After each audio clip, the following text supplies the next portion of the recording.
everyone. We are back. We apologize for the technical issue earlier. We hope we haven't lost any of you, and you're still here with us. We're reporting live from the K-12 National Grade Championships in National Harbor, Maryland, and everything should be back to normal. Everything happened due to our tactics. Yeah, we haven't worked enough on our tactics, so the tactical skills have to internet be improved. Skills. We should work on our tactical internet skills. And everything. It was just else. technical internet difficulties, but it seems like everything's good. Please let us know in the chat if y'all can hear and see us okay. Yes, and everything. It should be fixed now. Is the mic working? Yes, It is, right? Scroll on. Yeah, it should be fixed. Okay. Yeah, absolutely. Let us know if you can hear us. Let us know where you're watching us from, and if you have specific games you want us to go over. Otherwise, we'll just go in the order in which they are shown on Lead So far, so good. I'm going to share the link with everyone so that you can check out the games, and maybe you have some preferences on the ones you want us to go over. Let's go to board 1 from K through 11. Yes. Sandeep Seturaman, an FM from Arizona, with a rating of 2462, pretty high rating. Mm-hmm. And playing against Gus from New York, Gus Huston. Yeah. Yes, I believe he won the previous really? championships in Texas, the ones that took place in Texas. Okay. I believe. And then there's also on the next board, Sarvesh Devi Prasad. He's also on 4 out of 4. So there are 3 players sharing first, but those 2 ended up playing each other. And then Shervesh plays against Maximilian Liu, who is also another very strong player who's won these or participated in many of these national events. So it's going to be exciting to check these next 2 games. Right. So let's take a look at this game in K through 11. We have Sandeep essaying the Sicilian, and Gus has played the Bishop B5 line, also known as the boring variation. Wow. Okay. Why? Because open slant is considered the exciting, nine arfs and stuff. Bishop B5 check, and I played myself Bishop B5. Okay. So are you considering yourself as a boring player or something? No, I'm not boring. I would never consider you as boring. But the thing is, this you're opening far from that, The reason it's considered boring is because if Black plays Bishop D7, White takes, and we already traded off 1 minor piece. It's only been moved 4, right? So it's already kind of, you're trade Andy. That's how we say it in Twitch colloquially. Okay. So you don't want to be a trade Andy. You want to keep the piece on the board, right? So that's why Bishop B5 is considered a little bit tame. Now, Knight D7 brings me to my next point. Sandeep is playing for the spiciness. Yeah, he's playing for a wing? No, a win. Win. Spicy win. Yeah, so not the wing. Knight D7 is basically saying, okay, I don't mind trading, but if you want to trade, give me the bishop pair. So White is saying, all right, just kidding. I'm not gonna take my bishop off. See, now you understand the opening a little bit. But then why did White do Bishop B5 and then Bishop B2? Well, to attract Black to put the knight on the wrong square. Exactly. Or more or less. Now it's awkward for Black a little bit because the bishop on C8 cannot develop that easily. The knight is much more naturally placed on C6, and Black did spend a move to kick the bishop out, and that's why White played A4. By the way, funny thing is, I think this is also from a chessable course. Wesley So's E4 repertoire. Okay, so it's actually very interesting. I remember he's written this repertoire, right? But he doesn't play it all the time, He has played it. He has played it a little bit, but not always. He has other stuff he hasn't shared yet. Right, but all the kids, they seem to be following some of these courses online for their opening ideas. So this has been Wesley So in the chessable repertoire for sure. I looked at it. So, White kind of pretended to trade the bishops off, but then once Black committed to Knight D7, White's like, you know what, that's not a good deal for me. I'm just gonna come back. So at the top level, they really like the bishop pair, right? Yeah.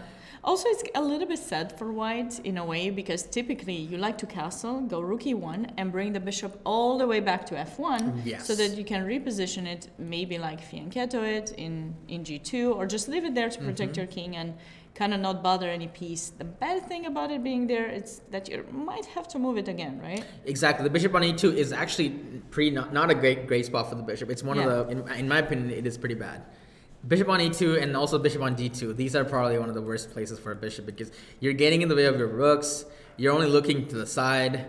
There's not much potential there. Yeah. Fianchetting a bishop is one of the best things you could do the bishop because they're kind of out of the way of your rooks and they're also looking at the center. Right. You're supposed to point your bishops to the center diagonal. So c4, b2, this diagonal or this diagonal.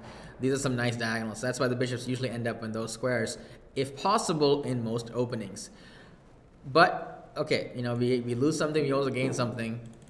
This knight is kind of awkward. In fact, a lot of times in these positions, by the way, in the Sicilian, there's a reason why black, if possible, black always plays g6 because this bishop's not going to come out this way anytime Unless soon. they go e5 Right. or e6. Sometimes they do it sometimes. Yeah, but it's very inefficient to try to get the bishop this way. Right. So that's why black's like saying, you know what? This is a close position. I have plenty of time.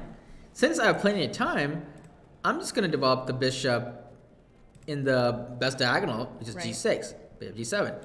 What are you going to do about it? White's like, okay, I'm just going to play a5 and make it so that usually a lot of times black wants to play b4 and even accentuate the bishop's power a little bit, right? This pawns kind of help the bishop like what does that look like? Dragon, I don't know. Actually, if you turn your head, it looks like a ladder. Okay. Wow, okay. But anyway, so the point of these pawns is... I thought it was supposed to be the dragon. It is supposed to be a dragon, right. Okay. But I'm just trying to connect with the bishop. So it looks like something. Ribs? Okay. It looks like something. Are you hungry? Yeah, no, I'm not hungry. No. We had a good meal earlier at Nando's. Okay. So that's the point of black's strategy here. Now white tries to stop the expansion by doing the deep freeze. Mm-hmm. Have you heard of the deep freeze? No. I heard that expression before, not in chess. It's basically like, I saw it in some book. Okay. This one pawn freezes both of these pawns because of supposedly freezes them because of the en croissant.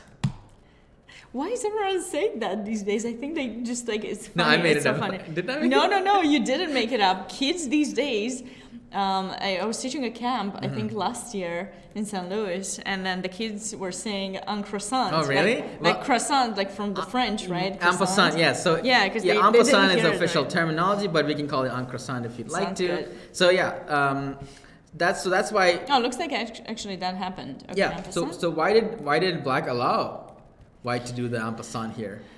Because he needs to develop his bishop eventually, right. So at the cost of isolating this pawn and then opening up the rook. So yeah, I don't know. He opens the b file too in a way, right? So it's not as bad. Oh, yeah, this is theory. I think this might be still theory. A5 is theory. Do you know why I think it's theory? No. Sandeep has started with 1 hour 30 minutes.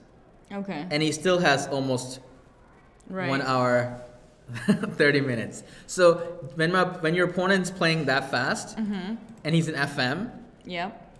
Okay. chances are he's not making it up. Okay. Well, Gus is also playing quite fast. So. Yeah, they both might have bought the same course. So let's see which one has studied it the best. Who's your master? My master is Wesley So. Oh, my master is also Wesley So. Great. Offer job. Okay. So knight a4. I'm not sure if this is still theory, but it looks like the first thought of the game happened with knight a4, which looks like a kind of a weird move actually. So it all adds up. It might be his own invention here. So they're both playing some theoretical stuff, but I think now they're on their own, so mistakes can be made now. Right? Castle. Because he spent a lot of time. Knight d2, interesting. So basically, he wants to hold on to the pawn. If you're not gonna take really, it, I just take it, right? No. I mean, if you're not gonna take it, I would go knight c4. But the c4 square is a great space for the knight, and then since white's pawns are pointing toward the king side. Oh, I was thinking f4. Am I wanting too much here? Yeah, maybe. Actually, Sabina, I have a theory about why white chose this line, because you know that when you have a pawn structure advantage, you don't really mind trading too many pieces, right? So perhaps what white wants a simpler game where white can just attack this a pawn with the bishop and the knight. Yeah. Not necessarily for the attack that you know. This seems like a easier way to play. Put the bishop here. But you see, he didn't do it, so but if you play f4, aren't you kind of not? No. I'm just trying to think about a plan in this position for white, because obviously what you're saying is actually, I would love that idea. If we can manage to trade some pieces, white in an endgame would be doing great. Right. Contrary to other Sicilians where black should be better absolutely. in an endgame. In this one, as you said, because the A pawn is isolated, for white it's going to be a very easy plan to double up on the A file, and maybe eventually win the pawn, right? But for some reason he didn't do it, so I'm trying to think as to, because he played bishop f4, so is he thinking to go for e5, or he didn't want f4? Okay, I understand. F4 might weaken a little bit the diagonal. It might allow some d5 maybe. I mean, what is he trying to do? He's combining the kingside attack with the pawn. Right. Perhaps he wants to go bishop h6. It's a kind of a primitive plan, but it does trade off that bishop on g7. Yeah, but your knight is on the other side of the board now, and maybe then play f4 after that. Maybe I don't know, rook lift. I would try to attack that a pawn myself. The only thing is b2 is going to be hanging, so you have to figure out how you protect that pawn too. And if you're going to move your rook and then play b3, then the other rook will not be able to go to a1 because the bishop in g7 is perhaps that's why open. bishop So h6 maybe that's why he does that, and then he would come back to the a pawn. That would be a great positional, idea. First do that and then do this. Yes. We'll see. Does black have ideas to play bishop a6 and try to take that knight, or just go knight b6 and trade it? Well, if you go bishop a6, a5 would be definitely hanging. I know, but with what would you take it? Elshan's here. Hi, Elshan. Hi. Wait, Elshan, is this inaccessible? But I think that up to here, probably... Is it Wesley Saw's? Yeah, it's Wesley Saw's accessible. Okay. But do you have any inside information about this position? He may. Because this position, they're both thinking, so I'm assuming they're out of theory. But they're... Until here, for sure, it's a chessable course. I'm like... I've seen it before. This one, I just arrived. Okay. So, yeah, I would say white is slightly better because of the pawn structure. I don't see enough any compensation for black's pawn structure defect, honestly. So white has gotten what he wanted out of the opening. F5, is it too much? For black? Yeah. Oh, that's a bit spicy there. I'm trying to come up with some kind of idea so that, I know it's too spicy. Maybe it's too weakening, right? The advantages of this move does not compensate for the disadvantages. Because you don't have a knight that can come to e6. That's the only reason why I would even suggest that. I know sometimes when it's not my position, I have the tendency to make weaknesses and just go for the attack, when you're a commentator, you can't afford to Sabina's I'm trying to be aggressive player, right? I don't even know why. No, I am not really that aggressive. I love aggressive play, but I can't. That is a spicy move. Yeah, if things aren't going your way, then you might want to mix it up a little bit. So f5 is interesting. Definitely. Now, immediately it puts the question to the pawn. And I wonder, how does white actually react to this? Because maybe he can take, but that would be giving up the center, right? And black would take with either the rook or even the pawn. But probably the rook, right? Because more... Well, maybe the pawn. Take with the pawn. If I take with the pawn, then I have e5 and I start marching my pawns forward. You do have bishop h6 idea. I was rather more scared about an e5 idea, but I doubt that you can. If you go rook here, the problem is I think I have this. No, but. And then there's some issues. No, I said with the pawn. Didn't you did the pawn. Okay. I'm sorry. I don't know what I said. I meant the pawn. And then bishop h6 or something. Yes, and I'm thinking I would go rook f. Oh, I can't go rook f7 because of bishop h5. Probably, yeah, this is not good. So maybe there's some technical issues, like black's not in time to... What about queen's bishop f3? Okay. Right. I have some sneaky ideas, though. I could do some, d5s. I don't buy it. It looks too risky, right? Yeah, this pawn is also hanging. Don't forget that pawn's hanging, right? It's too much. Yeah, so I don't think that f5 would work here. It's an interesting idea, though. Wait. I'll play rook f6 in that position. Here? First of all... I'm sorry. I give that pawn up. Okay. I'm just rook trying f6 to get... Here. Then I take. I'm trying to get some activity. Then maybe rook a5. Okay. I don't think it's enough compensation for black. Whatever there is. Rook g8. Rook g6. g6. Here? Yeah, that's why I went there. Tempo, okay. And then I had to play this really weird move, right? Okay. I need some more activity. Do I have anything else? I mean, I definitely don't trade rooks. Maybe rook g8. Yeah, rook g8 maybe. d5 possible. I thought maybe rook g8 maybe, or e5. I mean, because Yeah, the there's thing some is, play, you yeah. do have the extra pawn, right? But it's not like you have an advanced passed pawn that can push. You have a majority now. You have c3, b4 eventually, but Right. is it gonna be enough to? I mean, maybe it's not enough to give. By the way, up it's the not pawn. forceful for me to play bishop h6. No, of course. I can also start with rook takes a5, for example, right? Or yeah, rook takes a5, and I don't even think you can win the pawn because there are some lines where No, but I don't want to Okay. take because I think Okay. when I take, I either bring your rook or your knight to a temple. Mhm. So I would think maybe e5 here. Right, e5. And then, but then I might take. Okay, I take with the bishop, And then I don't go wanna here, I deflect. suppose. and maybe now I can play knight f6 so that I could take with my queen in g6. Oh, you have queen g5. Maybe. Maybe It's- f4 it's- first. Oh, but then I don't have my queen. See, every move Still is a little playable. bit tricky. Still playable. I love. Right. Right. These are possible ideas. f5 is definitely interesting. I will give you that one for sure. It's an interesting move, but it is risky. Mm-hmm. You know. We'll see. What does Sandy play? He's still thinking. Maybe he'll play your move. This is quite interesting. This Yeah. is definitely interesting. Yeah, first a4, maybe preparatory. Maybe we don't need to say, give up this pawn first. Yeah, Just yeah, play that's a4 right. and then Make white fight for that pawn. It just work for it to get it. And, yeah. And in these positions, although you do have more space on the queen side, I feel like no, that break. Maybe no. now I bishop h6. I still prefer white here, this position, but we'll see. Maybe Sandy will get impatient and play f5 My first. move. We'll see. We'll see. Okay. Let's go for the others for board 2 in If the K-11. Any parents are watching, please, and you want your child is in the top boards, feel free to let us know, and we Yes. will check that game out. And if you're watching and your kids are not on top boards, let the other parents know that we're streaming so they come let us know if spread their the word. kids are Absolutely. playing. Absolutely.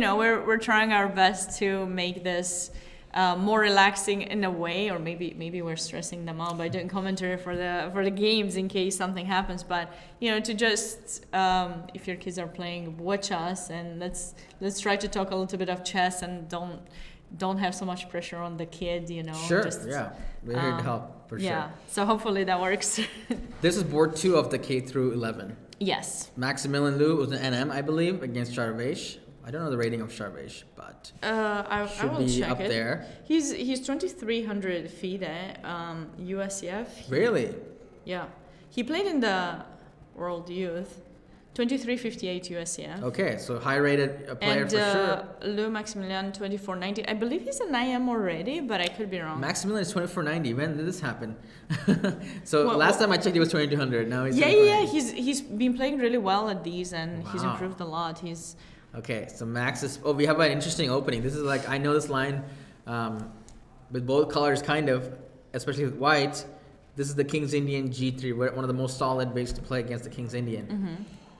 Very solid opening for white here. Pretty much the same setup as black with an extra space. Mm-hmm. So black's trying to play knight b d7 as a fighting line, trying to basically this avoids that line where white might like trade the pawn. That's okay. a letter line like that. So Yeah. this is like really fighting knight b d7. So black is definitely seeking a very imbalanced game here. Yeah, and trying to, attract white to play d5, but obviously white does not want to play d5 when you flank the bishop in g2. They're rare the lines where you actually push the pawn to d5 because you're just totally closing your bishop. Right. But black with the knight in d7 would love that because then they get the c5 square for the knight. Yes. So I have seen some people play this, but mostly if the knight was on c6, right? C6, yeah. Then the knight goes to e7, and it's not as Well active placed, there yeah. as on c5. because after that the knight, Yeah. other knight moves, then f5, and it's kind of Exactly. slow. So this position, white has more space, but it's a question of is white overextended or not, right? Mm-hmm. So computers like this position for white. Computers love space. Computers don't blunder. But for a human being, these positions can be for a lot to handle. It's still theory, by the way. Bishop d7, a5, all so this is still theory. High level theory, actually. b3, a4, b4 here. Black doesn't mind trading knights, I guess, right? One pair of pieces. Here. Are they playing quickly still? They were, I believe. Max has spent a little bit of time. Both of them have spent about 18. C5. That seems like a pawn sacrifice of some sort. This is getting really exciting. So takes. So basically, Black just sacrificed the pawn. Well, isn't Rook C8 gonna get it back eventually, maybe, or no? But there's also this pawn is also hanging. So this is a very open position. Anything can happen here. So what is going on? Queen A5 doesn't work. At least one thing I saw. Yeah, Queen A5 being met with Bishop to B4. B4, so many moves. Or even Bishop D4 is possible too. Rook C8 seems like maybe the move to be played, but B7 is hanging too, so I wonder if I could just go back and then take B7. Like go here or something, and then Rook takes B7. Oh, okay. Queen C8. Okay, protecting the pawn and attacking the bishop. Yeah, but when you move the bishop and you take in C4, then B7 will still be hanging, unless you don't want to get it back. Okay, but then the same thing. Oh, but I can't take as then knight G4 and mate. Maybe what Sharvesh is trying to do is win the H3 pawn instead, which is kind of surprising. I don't think this is good for Black though, Sabina. I don't think it is that good for Black if you give up all these pawns in the center to get a pawn like here, unless you get mate, you're just distracting yourself, right? So for example, I'd go Bishop D4, and then if Black goes Bishop H3, I'm just not going to take that bishop. I'm just going to keep playing in the center. Like I might play Knight D5 or something, right? And then just connect my pawns together. Yeah, that would be brilliant. I don't want to take and let the queen come in and then Knight G4 and then mate. Okay, but you have to be careful of Bishop takes G2 and losing in E4. So it's not as wait. So let's see. So Bishop D5. Let's say Bishop D4. Okay. First of all, is Sharvesh going to take this pawn? I don't know. I'm not so sure because I could take that if I wanted to. Plus, there's other issues on the bishop and stuff too. Although it's not so clear with the knight hanging. Wait, can't I just take an F6 Knight D5? Wait. Takes Knight D5 and Rook C1 and Bishop. Let's say Bishop. Oh, that's your only move, yeah. Bishop E5 to cover this fork square. I have this though. Oh yeah. This is why Knight on D5 is so dangerous. There's forks. There's this a lot knight of is things. forking for another fork. Right? And another fork over here, this fork's everywhere. It's too much. What the fork? Too many. So there's a lot of forks for the Knight on D5. Okay, so yeah, that's why you want to centralize the knight for sure. Very dangerous, right? So yeah, so let's go back because that was not a good idea. Wait, it was played? It wasn't played. No, it's our an analysis. Okay. Yeah.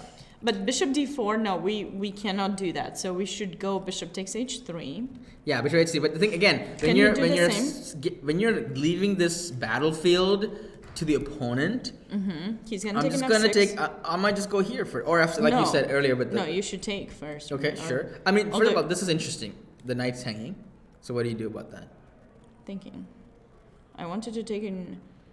So you take. Let's say you take. Yeah, but you take with the C pawn. Yeah, and then I have this passers, right? Really good passers. So yeah, that's an advantage. Yes, I agree. And let's do your idea too. Whoa, no, my idea is not good. This one I'm not sure. No, Bishop H3 is not good. Can we go back? Yeah, this I'm not right.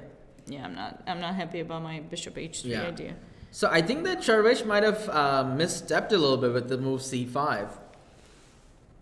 I believe. And maybe I can even kind of critique this move A4 because this move let White play B4. Yeah, and he probably should have waited for A3. Yeah, I don't know why he played that. Maybe here Queen C8 first or something, right? First was a better option.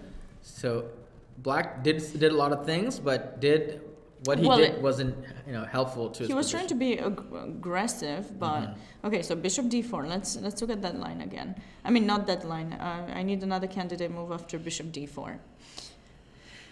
So I was checking this commentary one time. I forgot who it was, and the person was saying it was a strong grandmaster. Maybe it was even Hikaru, and he was basically saying, one move forward, two moves back, or something like that. I don't know if that's how it works, but when you do analysis, sometimes you want to go back on your lines, especially like when you do analysis especially, but also when you calculate, just don't go straight on just one line, even if it seems like there are a lot of captures that can happen.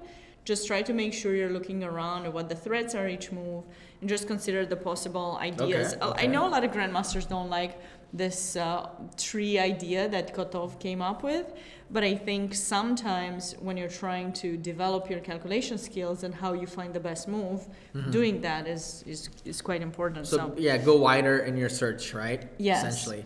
So how can we apply that to this analysis here? Well, those moves were already played, so it's a little bit too late. Yeah. So we need to see if we can find something here after bishop d4, which I believe will be the next move for white, unless there's another square where he would rather put the bishop.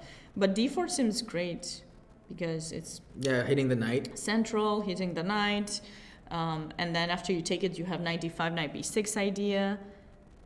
And welcome everyone. Thanks so much for joining us. Bishop d4, and now again, anything that black can do, queen takes d4 was an option, but we calculated that was bishop takes f6. Yes, and knight d5 and knight b6, which I was looking only at knight c7 somehow, but knight b6 is just way brilliant. Yeah. Chess lover, hi there.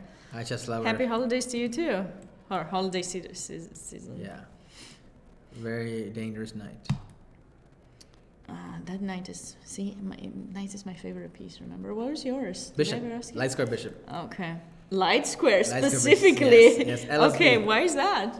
Because it's the Italian bishop, and Fischer also liked the light square bishop. Okay. Yeah, well, what about for black? Fischer liked the light square bishop. So for black also the light square or dark square since with black, I don't have a preference. Can be any bishop, but for white it has the light square. Yes. Interesting. Very, very interesting. That's true. Beautiful site. Yeah. Yeah, this Christmas is a tree. very beautiful location. So I'm actually very excited that US Chess has organized the tournament here. I hope the kids and parents are excited. I mean, you can tell by the number of players who have registered to come here. It's a record-breaking number, by the way. We have 2,480 players that are currently playing in these K-12 national championships. I think last time was around 1,800, so a big change. It's definitely a nice location by the Potomac River, and it's great to be here, and everything is like Christmassy. Yes, I was very excited when I arrived. I was like, oh my God, Christmas tree is like a kid. I'm childish I love sometimes. Christmas. Yeah, absolutely, my favorite holiday for sure. Yeah. So this position looks great. I think Maximilian is taking his time here, but bishop d4, he's gonna be in good shape here. Black's in a little bit of trouble here for sure. Let's move on to another game. If any parents are watching, once again, any game that you want us to focus on, tell us in the chat, and Sabina, you can copy paste the Lichess link, and Yes, of course. They could click that themselves and pick a pick a if game. you guys have the chance to look more games up, we usually try to focus one by one, so it does take some time to go through all of them. But if you notice that something interesting happens in any particular game, please do let us know, and we'll try our best to go to that one. Otherwise, we're going in the order in which they are shown on Lichess, and then we'll just skip later. Okay, so let's go to the next game in K10. Okay. Or which one is it? Actually, we're still in K11, right? Yeah, let's go. You want to go to K10? No, we can look at the third board in K11. Okay, Derek Claspy Yes. versus Merrick, who? Yeah. Derek's from New Jersey, Merrick's from also New Jersey. They're both from New Jersey. Okay. So we have And white Derek is 23.54, while Merrick 22.16. There's no shortage of titled players in this tournament. Yes, the higher yes. boards for sure. Okay, hi Noah, welcome back. So we have Rossalimo. Okay. Your favorite? It's pretty good, yeah, Rossalimo. And G6 variation. So I wonder if white's going to take the knight. Not yet. And C3. One of the main ideas of Rossalimo and the other openings is for white to castle very quickly and then try to get the center somehow. The only problem with that. Don't they also go rook e1 and bishop f1, or they can. Is this the one? Or yes, okay. yes. Rook e1 is possible too. In this case, the white chose to do the C3 d4. Oh, plan? so just to let everyone know, so in the United States, if you're watching us from somewhere else, the way the national championships are set up are by grades. So it's first grade, second grade, third grade, all the way to 12th grade. Yes. Because in Europe and other countries, it's by age. That's why I'm explaining that. Right, so it's like under 8, under 10, under 12. So you can be like, you can play it for 2 years, right? So in the US, they are by grade. So if the K just refers to the class grade that they're in. Yes. So yes. By the way, my memory is really off on this. Okay. But I think I actually played in a K through 12 and won first place. Like a long time ago. Oh, I don't remember what year. I don't remember what that? year. It was 2006, I think. Oh, okay. It was in Texas?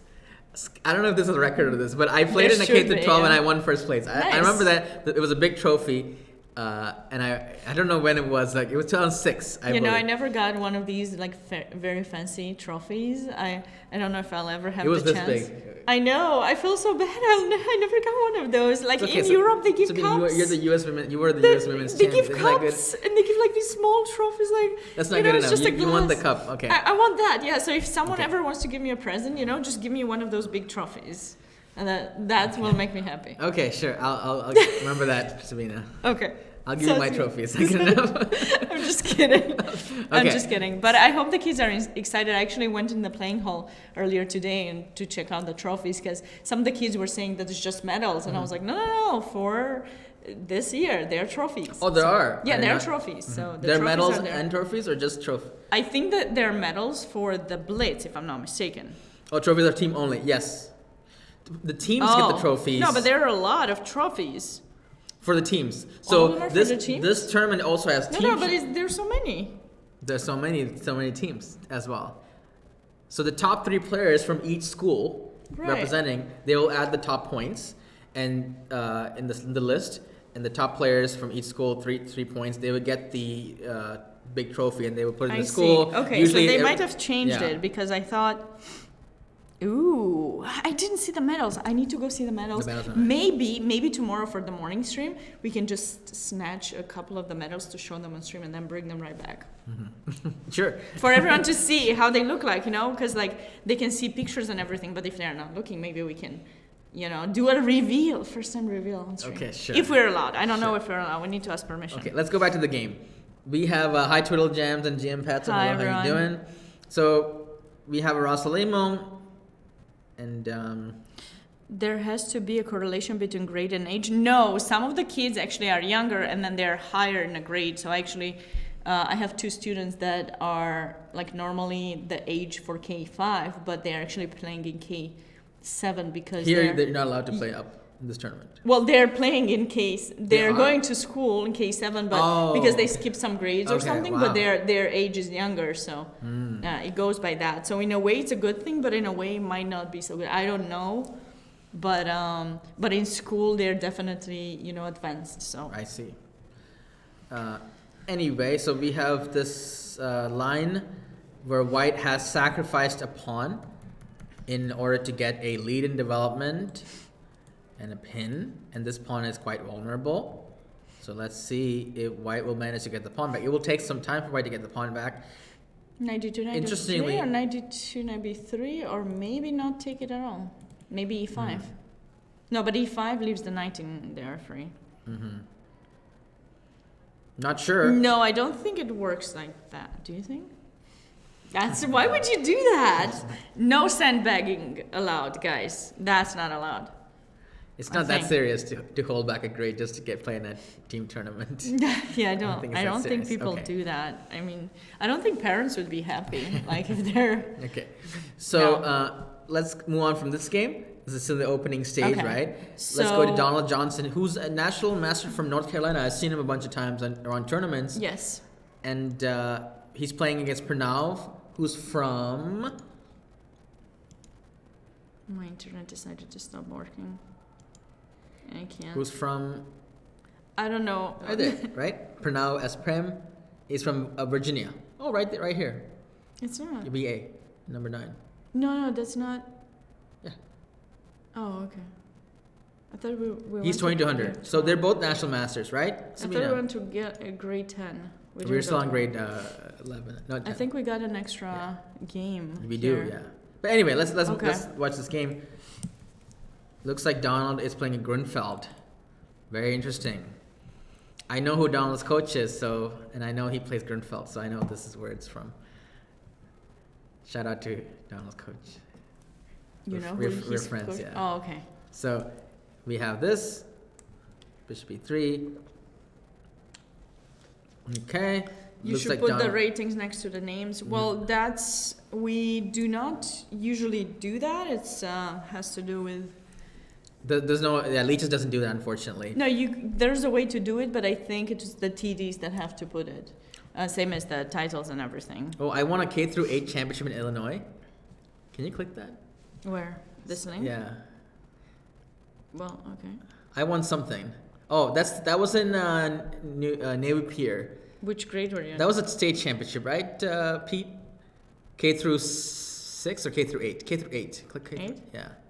I think I played. My internet is very Eric Rosen slow. was in the same tournament too. Don't forget I'm on the other internet, so I can't. Yeah, I did win a tournament. But there's another national tournament. I believe it was US Junior Open, I believe.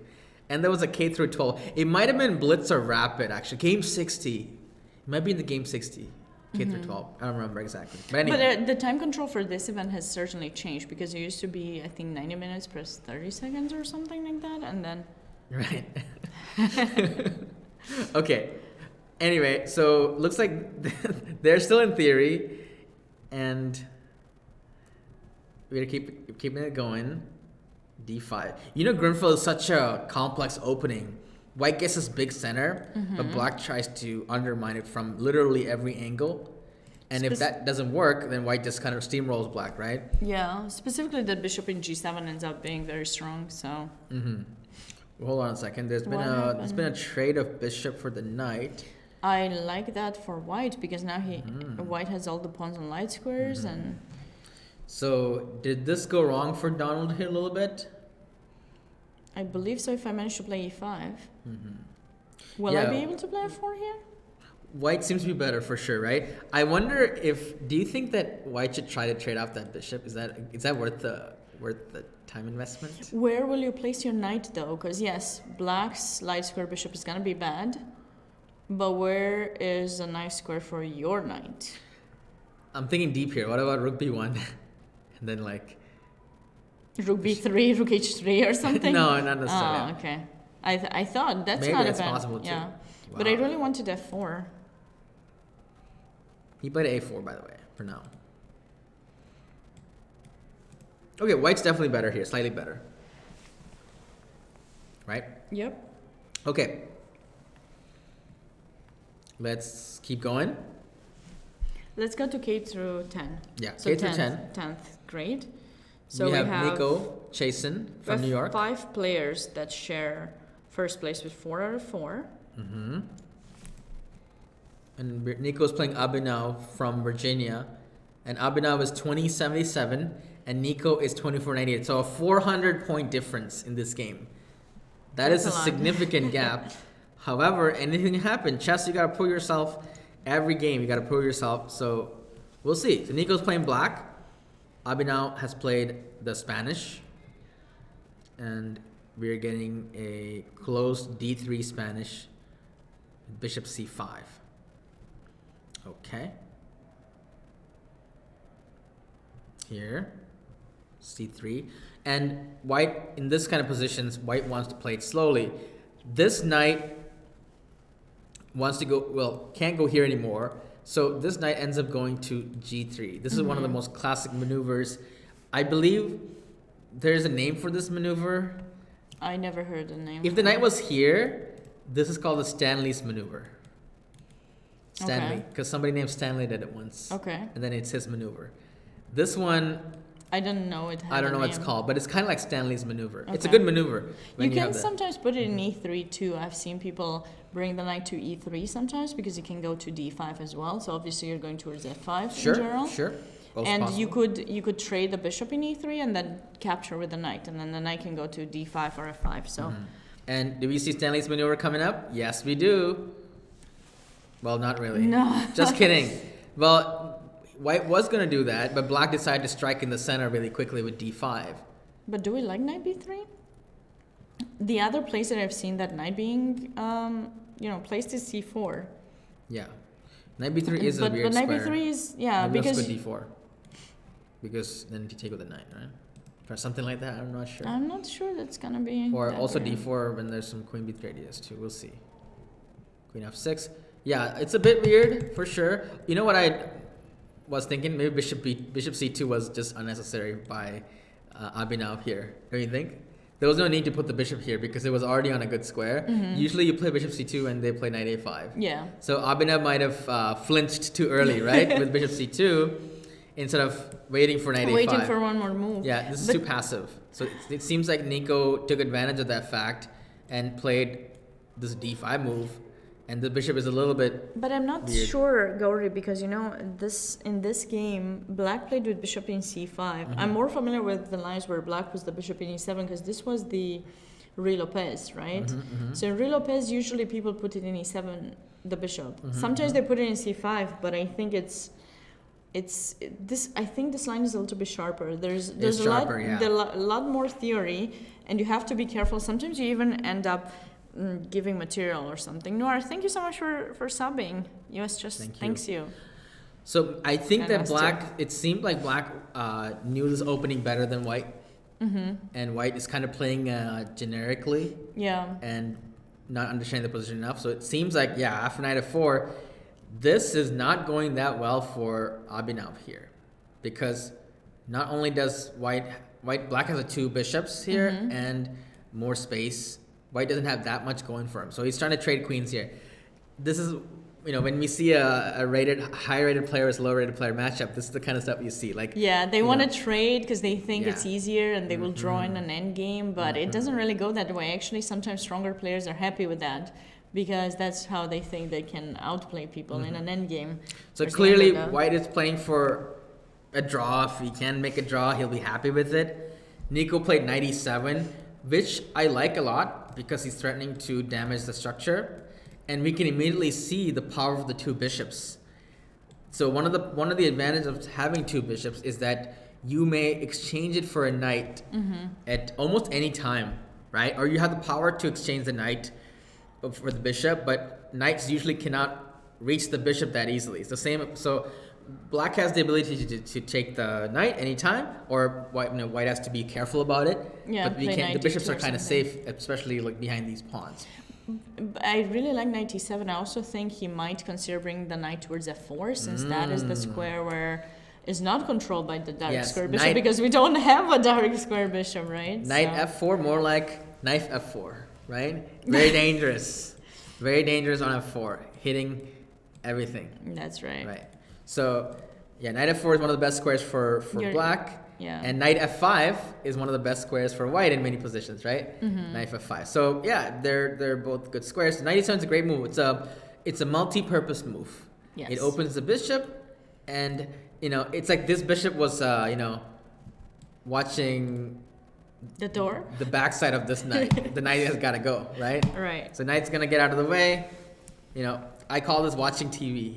It's like you're watching TV, you move the TV out of the way, and like, oh wow, there's a whole world out there. Outside. Actually, that's a great that's a great idea to Yeah. explain things because sometimes you get so much you don't understand what piece you need to improve, how to bring it into play. Sometimes you just need to move something out of the way so that Absolutely. you can see further. So don't let your pieces watch TV. All right.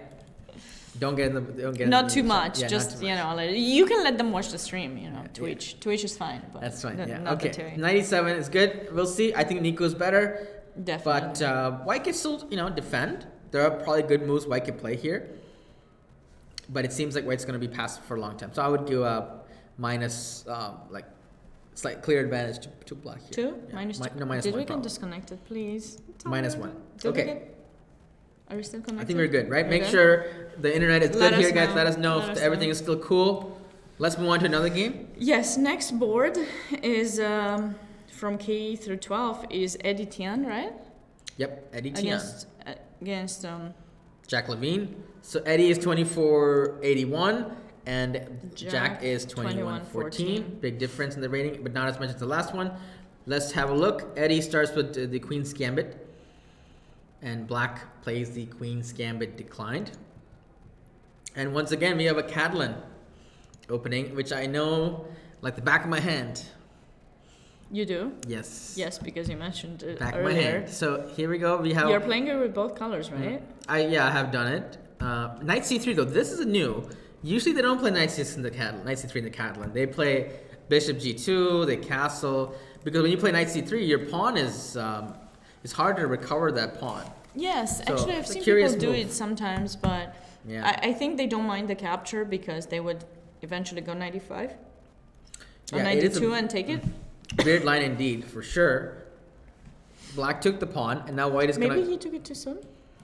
Not sure. It seems like Black's trying to play some theoretical.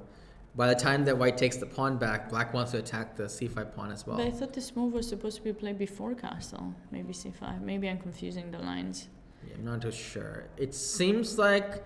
White will get the pawn back. Ooh. Whoa. Yeah, this is a classic move actually. Black sometimes, when you win a pawn, Black gives up a pawn just to open that file and the bishop, and White has now a choice between taking either pawn, and now White decides to take this pawn. So Black's pawn structure is now worse. However, Black actually has solved the problem of the bad bishop, and Black has a lead in development now. So it kind of like turning the tables a little bit. Black was worse positionally, but then Black accepted a bad pawn on c6 to become better tactically or better dynamically here. So, okay, he's protecting that. I would probably think of sacking it, but Fischer style. You know, in the English, Fischer came up with this idea sometimes to play knight c6, but he would usually get the bishop. White's fianchetto bishop, and then he gives up the c pawn, and there's some compensation for the black gets, and it's not so easy, but. Yeah, I do like how Black came out of this. Although, I don't like this rook c8 Sorry, move. White. I think White is still much better. Yeah, if Black doesn't do something in the next one or two moves, White's just gonna be better because White's gonna win that pawn. What about this idea with Bishop d4? Would that be something? No, because knight takes c6, and then if you take in b2, there would be some knight e7. Yeah. So White is going to be better soon. Black needs to drum up something really quickly here. I don't know what exactly he can play. But also for White, where will you bring your king? It's not so easy. You still have to make a couple of moves, like maybe bishop f3 and castle. Can't castle because of the pawn, right? But right now, White's just going to try to get this pawn. And rook c1 is possibly the next So move, bishop but d4, they don't really need the knight takes c6. Maybe bishop takes... Is it possible to play this? No, then we check first, and then... But then, although then actually, there's rook c2 yeah. if you go rook b1. And if you go here, there's this move, protecting the square. So there's no fork. Well, you can take an a7 as well. I don't know how that's good kind it of is. a weird pawn to take, right? Yeah. Now Black is down a pawn, but he has a lot of activity, and for that's sure. more than enough compensates, I think. So maybe Black is thinking about playing... Wait, so bishop d4. A knight's under attack. We do have bishop c3 too. Worst comes to worst. Worst comes to worst, this is kind of an equal position, maybe. Yeah, kind of but equal. we don't really want to you do don't that want to do with that. White. Take So it. knight takes c6, bishop takes b2. Let's go and try to take the pawn and give up the rook and take here. So knight e7 check. Is Tani playing this tournament? I don't think so. Him. I haven't seen his name. I haven't seen him, no. Yeah, we can check. Maybe a mod can check this one out. I don't No, think Tani's playing this I one. went to on the playing hall and I didn't see him. Okay. He's eligible to play it, but he's not playing it, right? Yeah. Okay. So... I think he just got his first GM norm. Really? I believe. Tiny got an IM norm recently. Or two, one or two. Actually, I'm not sure. Maybe he got all of them. I do know that they made it hard to become an IM recently. FIDE said that you had to get it from a different tournaments. Yeah, not just close tournaments. You had to play an open tournament. You had to play. You can play a 10-player tournament, but you also had to get one of them from like a bigger tournament. Yeah, actually, I prefer that. I'm not a huge fan of close tournaments personally. What about yourself? I like them because open tournaments, it's so varied. I like both. Open tournaments, you could play a lot of underrated players, so it's gonna be harder for you to get a norm. Right. So, but I have my norms I have so many norms. You have a lot of norms too, Sabina. I don't. I only have 2, and they're not on FIDA website. Wait, so I need to. I thought you had more norms. No, just 2. Oh, I think that's someone else. Yeah. But I have norms from open tournament and closed and middle, all kinds of sizes. You just need your rating. Yeah, all kinds of sizes. Yeah. So I'm okay in that regard. But you have 2 norms. Okay, and they're from both open tournaments. Yes. Okay. So you're good in that regard. You have the open tournament norm. I just don't have the rating or another norm, and my rating's been going in the other direction very, very steeply. So it's tough working as a coach and doing a lot of work in terms of chess to work on your own chess, right? It's difficult. Tough, but you got to find the time to do more Absolutely. things. So I'm trying. Anyway, we don't have any moves yet, but as we were analyzing bishop d4. So knight c6, bishop takes here. b2, knight e7. I was you wanna go thinking, knight I want to first? go knight e7, king h8. You want to grab the rook? Yes. Grab it. And now I want to grab that, yes. So white is up a pawn. And I may want to castle next, potentially, at some point. Get the knight back through c3, c6. You do have rook b8 if you want to, of course. That's kind of that's pretty dangerous. You castle, though, which attacks the bishop. Yeah, but you will take... you will move the bishop to d4 and then maybe take... Bishop d4 is knight c6, right? So I don't want to play bishop d4. No, but you have rook... You want to go rook to b... Yeah, but maybe This it's is a very spicy line. it's yeah, not the bishop is a idea. bit awkward on a1, isn't it? It is. So rook b may be bad. Maybe first I should play bishop to d4 first. But still knight c6 Knight with c6, tempo. bishop to c5. And now if I castle, you could take the pawn. But I might castle anyway for the tempo. This is a really long line, but it seems like both players have something going for them. This might be an interesting line that both players want to explore. Maybe it's balanced.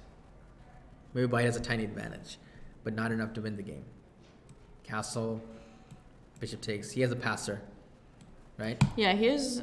And the nice thing about it is that the bishop in g2 is supporting the promotion square. So that pawn can march quite a lot, but is it going to be sufficient? Is that what white wants to get in this position? This is why this much time control exists, right? We need takes a lot of time to evaluate, to see that far ahead. This whole line of bishop d4 Forcing for black, moves bishop d4, knight c6, here, then here, and take the it's rook. quite forcing. It's quite a straight line, so it's not that difficult to see. The problem is the evaluation at the end. Yeah, you can see far ahead, but then seeing if it's good or bad, it's even harder than just seeing far ahead, right? A lot of kids, especially, they can see far ahead, but the evaluation is also an issue. So yeah, I think a lot of these kids are spending a lot of time doing tactics. There are various websites where they can do that, and so that their tactics have certainly improved compared to us when we were growing up, because we didn't have that much access to, Although I did a lot of tactics as a kid.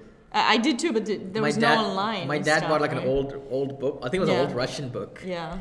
And I just went over it when I was like 7 years old. Many times, I devoured it completely. Yeah. Like this book. And I think that book helped me a lot become more tactical vision. There was no chess.com puzzles or any other puzzles, but it was just one book on tactics. Got it. It was really fun. It was really fun. But yeah, that's what I used it for, tactical training back in the day. It was called Chess Tactics for Advanced Players by Yuri Averbach. It's still on Amazon, I think, somewhere. But it's an old book. Yeah. Yuri Averbach. It was a good book. And of course, there's the old My System and all those books, right? Which was but that was not tactical. Think Like a Grandmaster. Not tactical at all. Yeah. No. But those were good books. Okay. Yeah, Yuri Averbach passed away recently at 100, actually. Yeah. Rest in peace. So that was this game. We are still on it. Let's move on to the next one. Yes. We're in the K through 10, correct? Still, yes.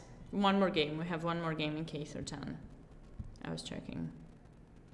We're seeing the game between Toshinori and Ishan.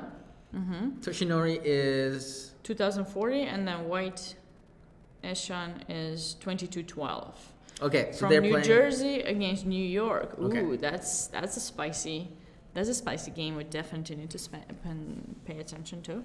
Okay, so let's go from the beginning. So Catch up with. I'm just gonna say Ishan and Toshi. These kids are really impressive with the amount of opening theory that they know. I think it's quite awesome. Oh, okay, so he's avoiding the Nimzo. He's playing the Bogo Indian, and white played the ambitious knight d2, which I've played myself. Knight b2, and then hit the bishop with a3 at some point. So, but similar. We have another Catalan-ish position. Yeah. More like Ragozin. Even the kids this was an old player's opening, but now kids are playing it too. You know? I mean, I think you have to see what's happening on the top levels, right? Yeah. And sometimes trends do change. 95. Yeah, trying to bring the other knight to... This is kind of interesting. Remember that line where White said, just kidding? Yeah. In, it's actually the game same was that thing. Again? It was against... was it Eugene against Henry? It was Gus, right?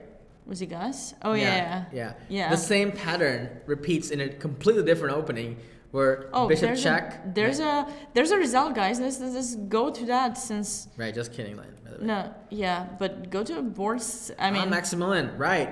So remember we stopped after that c5, that scene. Yeah, we didn't like this game. We didn't like what Sharvesh did. No. We didn't like a4, and we did not like c5, and we calculated the fork line, right? Remember, did that happen? Let's see. It's a queen c8. Bishop d4. Oh, he went e5. He didn't play bishop d4. He went e5 directly.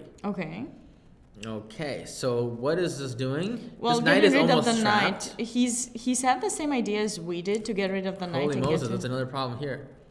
The bishop opening up. Yeah, that's actually a... So he took a piece. Took an f6. Now it's a fork. Takes. Wow. Takes. So for now, the material is equal, but there's some issues, right? And a lot of black's pieces are so disorganized, discoordinated. They're literally unprotected. Unprotected queen. Uncoordinated. Unprotected bishop. Unprotected pawn. Unprotected rook. Wait. Literally every piece is almost unprotected. That means tactics. Not for you though, right? Queen e5.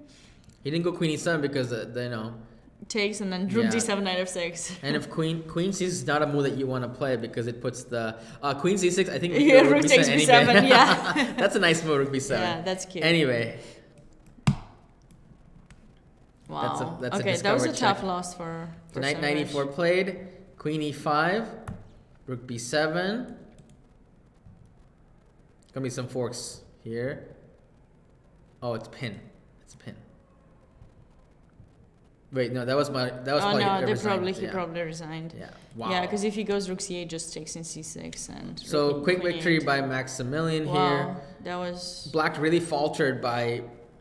This pawn sack was just a bad idea.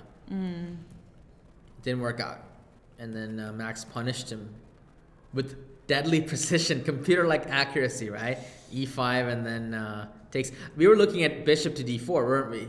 We were. Yeah, we were looking at bishop d4, but e5 Let's see what the engine says. Does it find? Oh, it likes bishop d6. What about our move? What's the Our move's good still too. good. Yeah. e5 is also good. Yeah, so bishop d4 wasn't. So bad. Actually, bishop d4 is about the same as the move. Yeah, it hits us here, and then knight d. This is what we were talking about, right? Knight d5, and then better.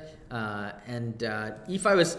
I think Black messed up even further by playing the move knight. Here he should have played queen f5, not queen e5.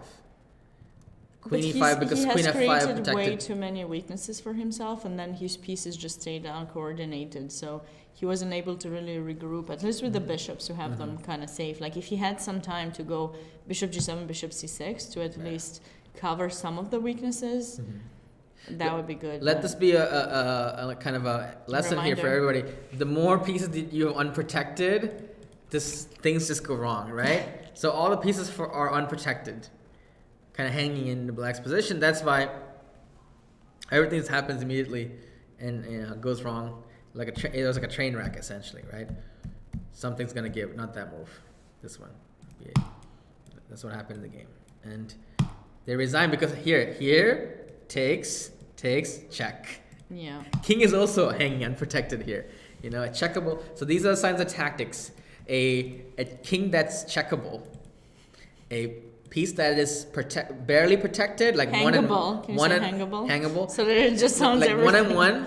What's worse, guys? A piece that is attacked once and defended once, or a piece that's undefended but not attacked? What's worse? A piece that's attacked once and defended once, or an unprotected piece? That one. Which one? The first one. What's That's that? protected once and attacked Yes, once. a piece that's attacked once and protected once is in more danger because somebody's already attacking it. All you gotta do is remove the guard or get another attacker, right? Because somebody's already sniping at eyeballing the pawn, so eyeballing the bishop here. So that's why at the end black lost that rook, right? So here a lot of tactics come from that. So that's interesting tactical signal for you guys to take advantage of. Anyway. Let's move on. That was tough. Let's get back to that game that we stay with. I think it was 12 on number 12 here, right? with Toshi and Ishan, Yes. right? Okay. So we had that position in the opening with the knight d2 blocking and knight e5 played. Okay, so just kidding with the bishop. He didn't want to take the knight. Just make it be more passive. Oh, you have a fan, Sabina. I have a fan. Hello, STC. Hi there. And here. I don't know who STC is, I think. Oh. I should, maybe. I don't remember the username. I'm good with usernames usually. Okay, so I felt like Ishan had a better position around here. But maybe queen b1 was a bit weird. He played it a little bit slowly and black... Yeah, the bishop in b2 is not looking very... black got this nice little, granite thing going on against the bishop is biting on granite here. So white was better, but now I'm not so sure that white's better anymore. I would put this closer to equality, right?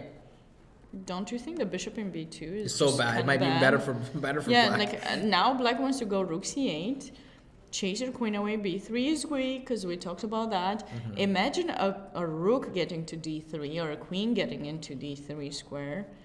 Now, where are you going to move your queen? It might even be worse after rook for c8, where do you move the queen again? Yeah, white. Also, what is this e4 move? I mean, it's a little just bit kind of weakness. There's always this thing that when you're attracting your opponent to make weaknesses, you actually don't want anything. You just go there. The knight in d5 is actually kind of restricting black from potentially utilizing the file to double and get active or something. They couldn't, but right? So it attracts white to go e4 also because black has a pawn in the center, e5. So you're thinking, ooh, let me give myself some space. But unless you could go a4 and bring the queen to e2, I mean, if that's an option, then maybe this is not too bad if you can actually play a4. So if you can utilize this weakness that you're creating in a tactical fashion, I think it might work. If like not, this, right? Like that. Yeah. So if you can do that and it works, then it would be good. If you cannot, then okay. So I'm thinking knight e1. I mean, it's bad. It's retreat a little bit and then coming back. Knight takes c2, bishop a3, knight e3. There's some fork ideas here too. I know, but I also have bishop a3. Yeah, so wait, you have knight takes b3. Okay, we gotta calculate that, of course, but yeah, I'm not so sure. But this looks suspicious. It does. At the very least, suspicious. So I don't think e4 is a good move because this is slightly annoying, but you're creating a permanently bad weakness to solve a slightly annoying problem, right? Don't want to do that. What if after e4 knight goes back? So I did A4 play, by the way. a4. Okay, so when you go queen d3, what about if I go queen c4? Well, actually, I don't know if it matters if I give you a check or not. I can still take and go rook d3, right? Yeah, but actually I wanted that because no, I have bishop a3 in between, or rook c3 maybe. But then you double, and then I double too. How is this doubling going? For whom is it? Yeah, that move is on. Black has some initiative. Maybe I can hold this, through a really nice defense, but has to be very accurate here. I think, Toshi is definitely better. Is Toshi higher rated than Ishan? What's the ratings? Toshi is 2040 and they're- Ishan 2212. Ishan is actually slightly higher rated. So he does want to win, but I don't know what their coaches are teaching them. Like, how do you teach, Gauri? This is a very interesting question. No, how do you... Okay, let me finish the question, okay? I don't mean how do you teach. Like, why do you teach? You don't seem like you should be teaching. I'm not sure where we're going with this. Okay, just let me phrase it. I'll forget my idea. So... If you have a student that it's an interrogation. Just interviewing, right? So let's say you have a student who's, I don't know, like Ishan, let's just say, right? So he's 2200, he's playing someone weaker. And before the game, what is your suggestion? Should they play for a win? Should they try to over push? Should they just play the position? What do you tell your students when they're playing someone that's about the same level as them, when they're playing a national championship, when they're like, what's your approach to when you definitely play the board. Okay, that's that's what I do too. Yeah, rating systems nowadays make less and less sense in my opinion, because everybody's really good nowadays, and they're really good at some parts of the game, and they're not so good, and you never know what you're gonna get. So for example, if you play a specific opening, they might have chessable that opening, or they could play like Magnus in that opening for the first 10-15 moves. So you're never gonna know what you're gonna get. So might as well play your best, and the mistakes will come when they come. Okay. But we're not gonna underestimate anybody. Everybody, you gotta take everybody seriously. Especially these days that we're coming out of the COVID, 2 years of stagnation, more or less, with the COVID. A lot of people spend a lot of time online playing. Now they're coming back to playing over the board. So that's something that is always tricky because, I was just curious if you tell them the same, to play the board always and not the opponent. Psychologically, before the game, if you know someone, you can prepare psychologically by making a decision based on what kind of openings you can try to get, like if you should go more attacking or more positional. Yes. But when you have to make the decision on how to play with them, you should try to be mindful on how you play for a win, right? Yes. You shouldn't make these moves that are weakening your position just because you're thinking, oh, they're weaker than me, I have a chance to win, right? Yeah, usually you play. Also, when you choose an opening, you should think about what you know best, not what your opponent doesn't know, or trying to trick them. Yeah. You got to play what you're comfortable with, not what the opponent. Because sometimes when you try to trick them, you trick yourself. Yeah. Because you don't know what's going on either, and so it's better to play something that you're comfortable with and what you feel like that. So playing for tricks is always hard. So this might have been a weakening move unless he's calculated something. Looks like he played A4. And then we're predicting Queen D3 or something. Queen D3 seems really. Also, Queen D7 is not bad. It's just a bit slower, but it's not bad. Yeah, well, but eventually you still want to utilize the D3 square, because white just created a hole on D3. Yeah, and nice. Remember on our previous commentary, you were very much in love with 2nd rank and 7th rank and 6th rank. Exactly. Knights love the 3rd rank or 6th rank if you're it's basically 3rd rank if you're playing from black's perspective, I guess, or 6 ranks from the bottom, wherever you're starting from. And rooks love the 7th rank or 2nd rank, whatever perspective. So he's trying to get active in basically, in a way there. Put your pieces on the 6th and 7th ranks if you can, if you're black, for sure. Get a lot of activity, hit a lot of things, right? So Queen D3 is it's been played. Okay. Nice move, and black slightly better here. Yeah, I don't see unless there are some sacrifices that white can come up with some maybe taking now. Okay. So I'm dreaming there. Okay, let's go to the next game between Jed Sloan. So we're going already to K9. Evan Park is the highest rated in that event. Evan's 2400 from Pennsylvania. And Noir's from Pennsylvania too. So we got from Pennsylvania here, and then Jed is from New York. All right, so let's take a look. 2400, and Jed's rating is 2116. 2116, and then So we got an Italian. Absolutely. Italian with C3, the slow Giuoco piano, right? I thought it was Giuoco. Yeah, from Italian. Yeah, Giuoco. Either way. Either way is fine. Right. Yeah. So A5. This is fianchetto and fianchetto. Really? Okay, yeah. Or fianchetto. I never heard fianchetto, but I heard fianchetto and... So we have I've had this exact position almost in the Queen game. B8, Queen B8, Queen A7. I love that idea for black. I've done it, literally. You've done it. I never did it. Against GM in the Charlotte. Magnus did something like this, Queen G1, Queen H2. I think it was against Kramnik Kariaki maybe. I'm actually not sure if this particular Queen B8 in this position is great, but he's done it. So they're just following theory. Exactly. So black is playing like Magnus, right? Mm-hmm. So he also has so much time. Look at the time difference. Is that the official time? Yes. At that move? Okay, so he's playing quite Not that fast. move. It's right next the current time, I believe, right? Is that Oh the no, current? never mind. This is still, yeah, it's that move. It's at that move, right? Yeah. So a4. The bishop is a little bit. Yes. No, okay. But it's ooh. Are you happy with those pawns with white? Are you gonna play some b4? I think white is not eventually? comfortable.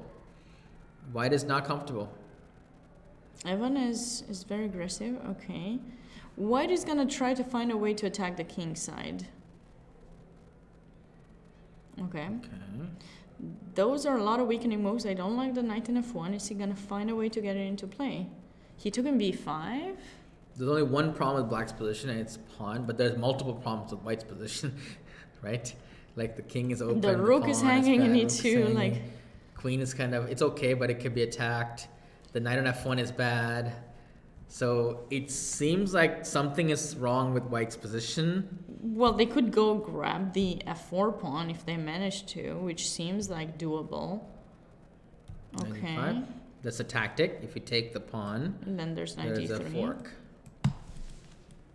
Okay, so at least that's okay. I don't So it wait, took no, this. come on. Yeah, this is. Although he could utilize the f3 square for the other knight, you know, but like I can go back a little bit. Like, did we need to do this? What do you think? It's evaluation. This looks very bad. Could you go back a few moves? I could. Ladies and gentlemen, let's welcome to Guess the Email, where we will guess the email that Stockfish will Okay. say. Please put your comments with the evaluation in the chat. Black is better in our opinion, right, Sabina? And yes, but how much? how much is black better by? Or if you're a contrarian and you think white's better, put that in the chat and we will roast you. Okay. So- I didn't know we were doing a roasting. No, it's fine. So for me, let's look at the strengths and weaknesses, of both sides here.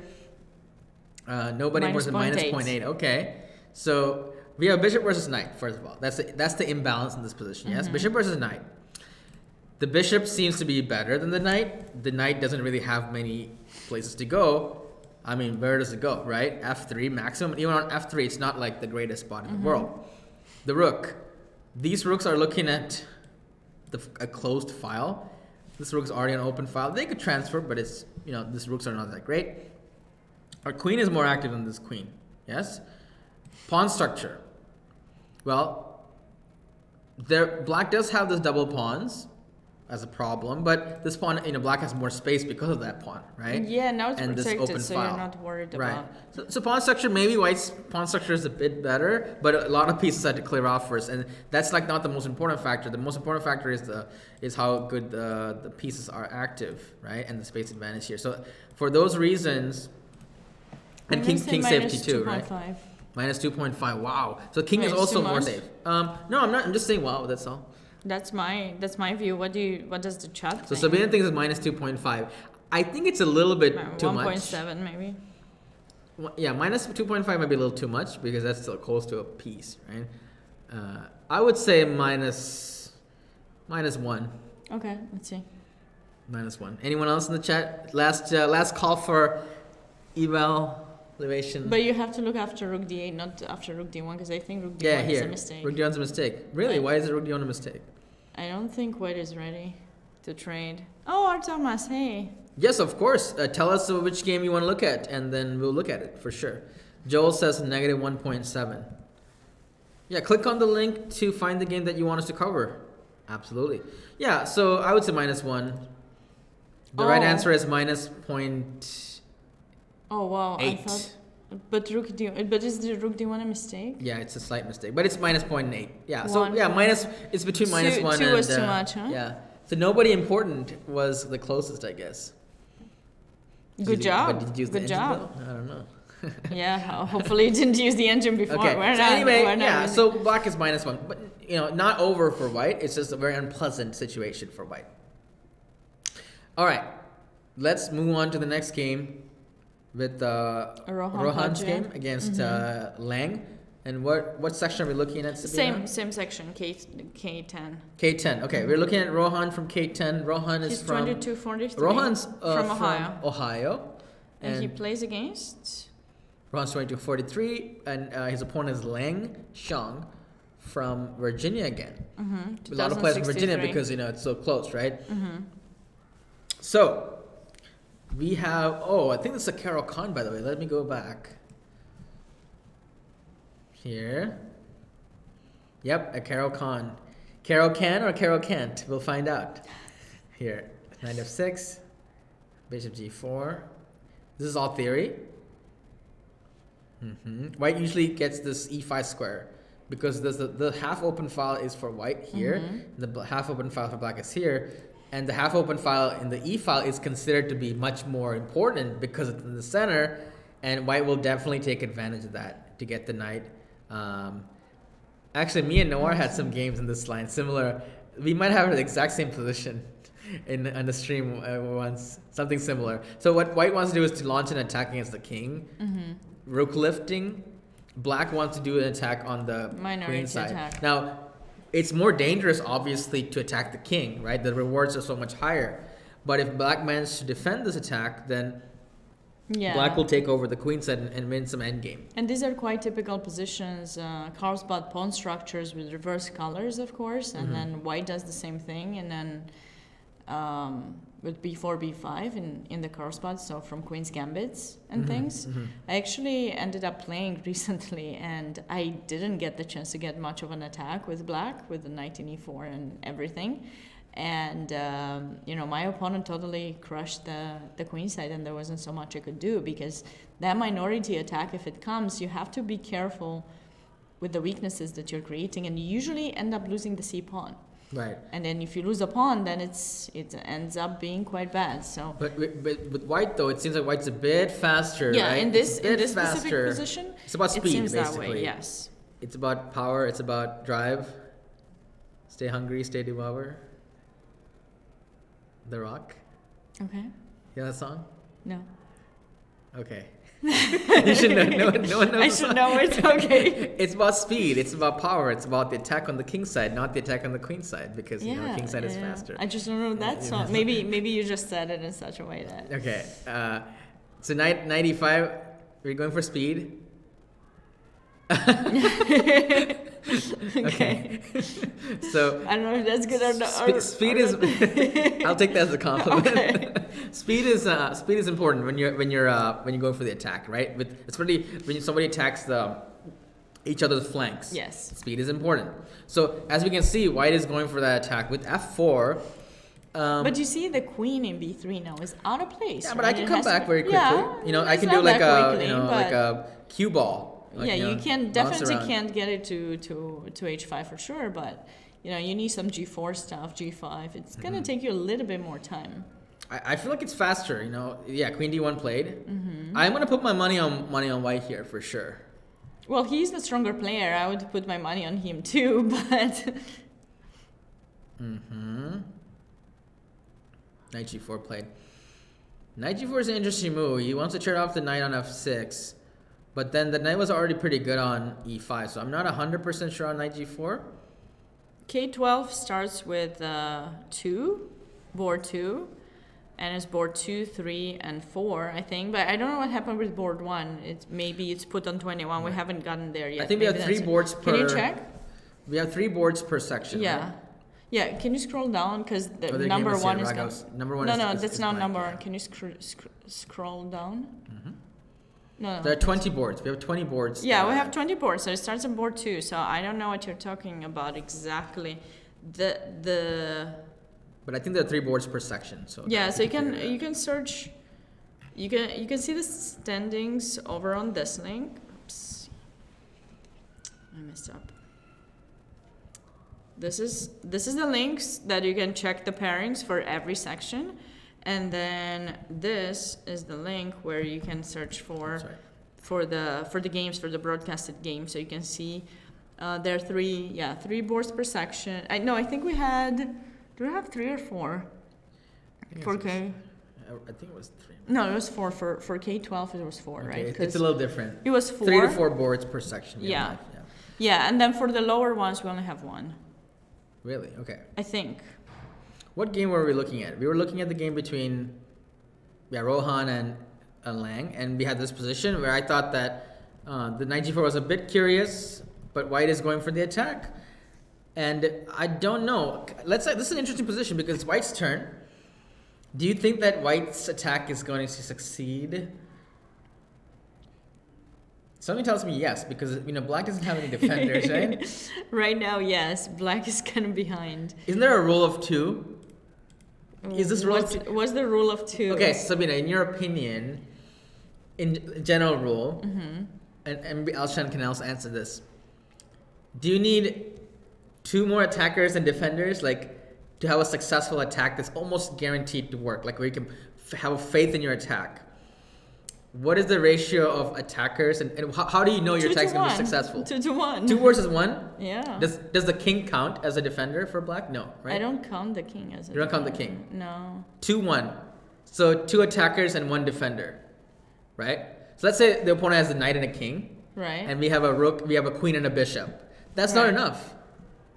Well, it depends on the other pawns and everything else. But to have a guarantee, we need 3. Well, like, let's say we have a queen. I think it depends on the position. I don't think you sure, can really but I'm make saying it like general rule as in, like it almost always we overpower them. Right? Okay, the more the merrier, the higher the ratio, the better it is, obviously. But yes, usually you kind of get 2 to 1. Like if you get 2 to 0, of course that would be. Well, the reason I think it's 3 to 1, 3 or plus 2 is because the king can count as a defender for the opponent. So if you count the king as well, then we need then the 2-1 works. Okay. I guess, but my point is a plus 2 attackers and defenders if you don't count the king. Okay. I mean like winning attack. Okay, sure. So here what I'm saying is they have a But you have knight. 3 pieces right now. They have a knight and they have a king. So you have 3 to 1. I don't count the rook. So yeah, we have 3 to 1. Okay. So I think that white's gonna be successful because 3 to 1, and the rook can't come in that easily. And this could come in too, by the way. Knight and bishop and pin and knight and knight. Okay, I don't know if they're trying to rhyme or something. but do you see here what I'm saying? Like this is a good sign for white that white's attack. Yeah, of course. The H file is where I think he's gonna meet. But if this rook was like far away and the pawn, it maybe without the rook we can't be that confident. But with this we can be very confident. Right. Yes, but how exactly do you do it? There's always a matter of how. So like we could start with rook h3, right? That makes a lot of sense. But if somebody's saying that it's f5 something to consider, but it really weakens this pawn. So even though it does like give room for the rook and whatnot, this pawn is gonna be gone, and it's gonna be game over if you lose the pawn. I'm not sure if I start with rook h3 or queen h4. Queen h4 is more forcing in a way because you attack the knight, so you kind of make them what. Elshan says, by the way, knight f5 and h5 to defense. But okay, so let's say it's white's turn. We start with rook h3. Yeah, but it's not gonna work really, because you have queen g5 and then you can sack or g4. So let's say rook h3 and then knight f5. Well, that's why I want to start with queen h4 so I can take the knight. But I mean, I could be totally wrong. So I want to start with rook h3, knight f5, and then. That's a good defense. No, I wanted to. But we can first take here, right? We take. He takes. And this guy. Queen h4. Okay. Barbaric. h5. All right. Queen g5. King h7. Yeah, we defend. Black defends this. Although it's g4, but. Yeah, but he takes and he attacks the rook. That's my problem. If he didn't attack the rook, I'd go f5. What's the problem here? Okay, I need to have this open. This is not good. Right. Bishop f5 is probably bad. We need to try to kick the knight out. With g4 or something. I did share that link already. Okay, sorry. Yeah, maybe bishop f5 is premature, obviously. Yeah. We should try to kick the knight out with g4. But I don't want to go here because this move is going to be trading everything, right? That's an issue. Yeah, that's why I don't like to start with rook h3. Yeah, rook h3 might be. Yeah. So what can he start with here? That's. I wanted queen h4, but then the same thing happens, and you have to give up the bishop. But I mean, I do have g4, so my idea was, but I don't think it works either. Like this, huh? So you're saying the black has enough resources to defend here? Black has a little bit with the knight because he has a lot of pawns. So f5 first is something that was running through my mind. Like right now, what do you play if I go f5? Knight takes, right? f5 for white. For white, but he's gonna take with the knight only move, of course. But you know the funny thing is, white might be the one getting checkmated in this line. Like takes. He does. Because your back rank is so vulnerable. Yeah, but I mean, no. I'll go on the E file. I'll switch to the E file. There's a lot of issues here for us. Maybe. So how do we do it then? Do we go? Maybe black's fine. Maybe black's fine.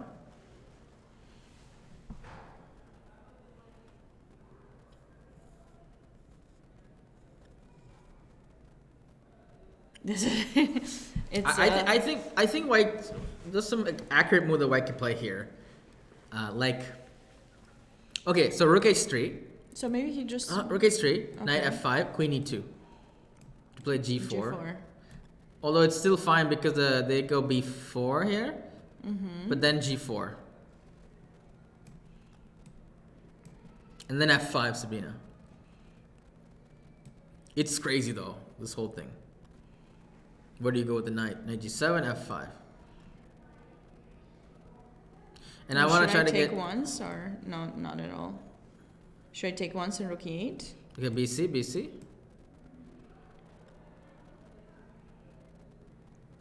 I want to try this. Well, I understand that I'm burning a lot of bridges here. Right? I mean, you do have f6 and queen e3. Isn't there an actor named Jeff Bridges? My acronym? Isn't there an actor named? Yes. Yeah. Is he the one that played the dude? Yeah. I think so. Oh yeah. I know Elshan's a fan. Are you trying to? I don't know. I'm trying you want to make Elshan talk about the dude the whole stream? I don't know. No. We're burning a lot of bridges here for sure. Yeah. So this white is burning as I mentioned. EF, okay, EF, and now I can decide to play. Okay, I'm gonna play GF, right? Rook e8, rook b e8, queen d2, and maybe takes. No, possibly. Maybe take here because you want to prevent queen h6. Unless you want to play h5 here, which is possible. Yeah, h5 is possible. Although h5. No, queen h6. What? f6, right? No. First h6? First because I want this. to have the option to take in g6. No, go queen h6. It's more this is gonna be mate, Sabina. That's gonna be mate. That's not mate. This is mate. Where's this is mate. mate? Take this. No, but if you had the queen in h6, you could take in h5. This is good enough, no?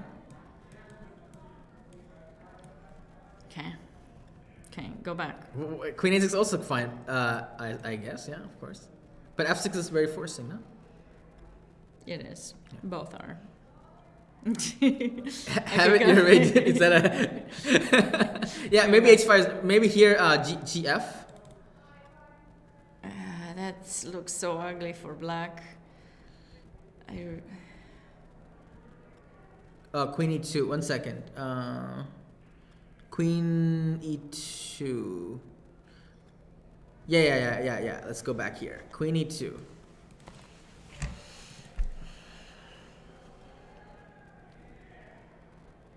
We're really far from the game, by the way, but what did you say? B4, right? Yeah. What if he's just trying to bring the queen back? You know we could play h5 here, right? And then we have time to play, if you go g4, we have time to play takes and then king g7 just in time. And now the rook could come in and defend. Can it? Rook g1? What is the threat? The knight. You could take the knight. It's fine. I'll sacrifice the pawn if I need to. I can play rook h8 if I wanted to, or b4 now. Okay, but rook h8 I take, and I take your knight, and I take a knight. I mean, I have a pawn up, and I'm trading towards an endgame. No, okay, rook h8, rook h8. I take. Take the bishop on. I take the rook in h8. Okay, then maybe I can even take with the king. Yeah, but then queen h3 and bishop takes, and it's the same thing. Takes the knight, bishop takes f5, pawn takes, queen h3, queen takes f5. But this doesn't look too bad for black though. Not too bad. h5 is it's an option. It's an option. Possibly. It is certainly an option. But queen e2 is a good try. Yeah, it's a nice idea. It's a good try just to push the. Sometimes it's nice to go back to go forward. One step People back, forget, 2 steps forward, right? Yeah, people forget about going back. They're always thinking forward. Let's bring the queen here. Let's bring this piece there. Push the pawns. But sometimes, you know, going back is the right thing to do, right?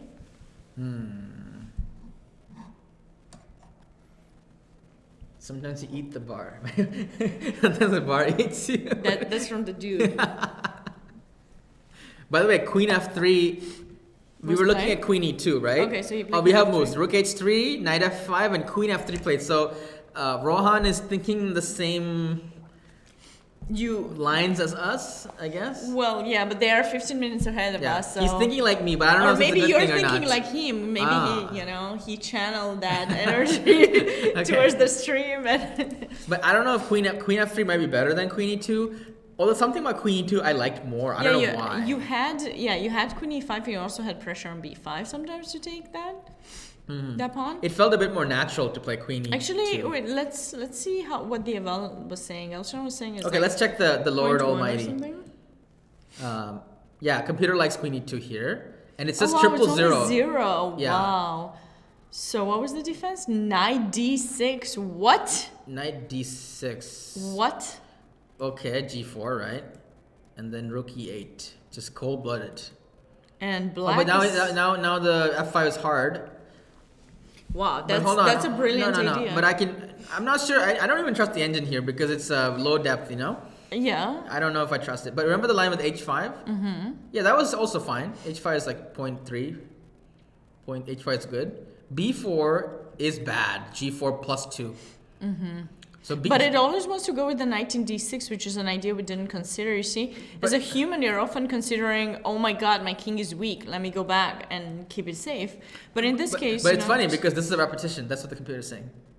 Oh, that's so weird. No, right? no. But okay, I mean, if you're gonna try to overpush with white and attack, which is kind of the natural way for things to go, I don't know. This looks so scary. Like even here, and then. How is that not scary, right? Maybe now he wants to go F5, like Artemas was saying, right? Wasn't he saying something like F5 or something? I didn't. Maybe that's the idea for black. Yeah, F5, and then this is impeccable defense. The Queen H4. Just now you go for the Rook F7, and then you also get the outpost. Oh my goodness! That's gonna be really bad for your attack. Yeah. Okay, this is an interesting game. So that's cool. So Queen F3 played by Rohan there. Similar to Queen E2, there are some differences. I wonder if any of them are like critical differences or if it's still similar. I'm not sure, but it's an interesting game. We can come back to this, Sabina. Should we take a break, by the way?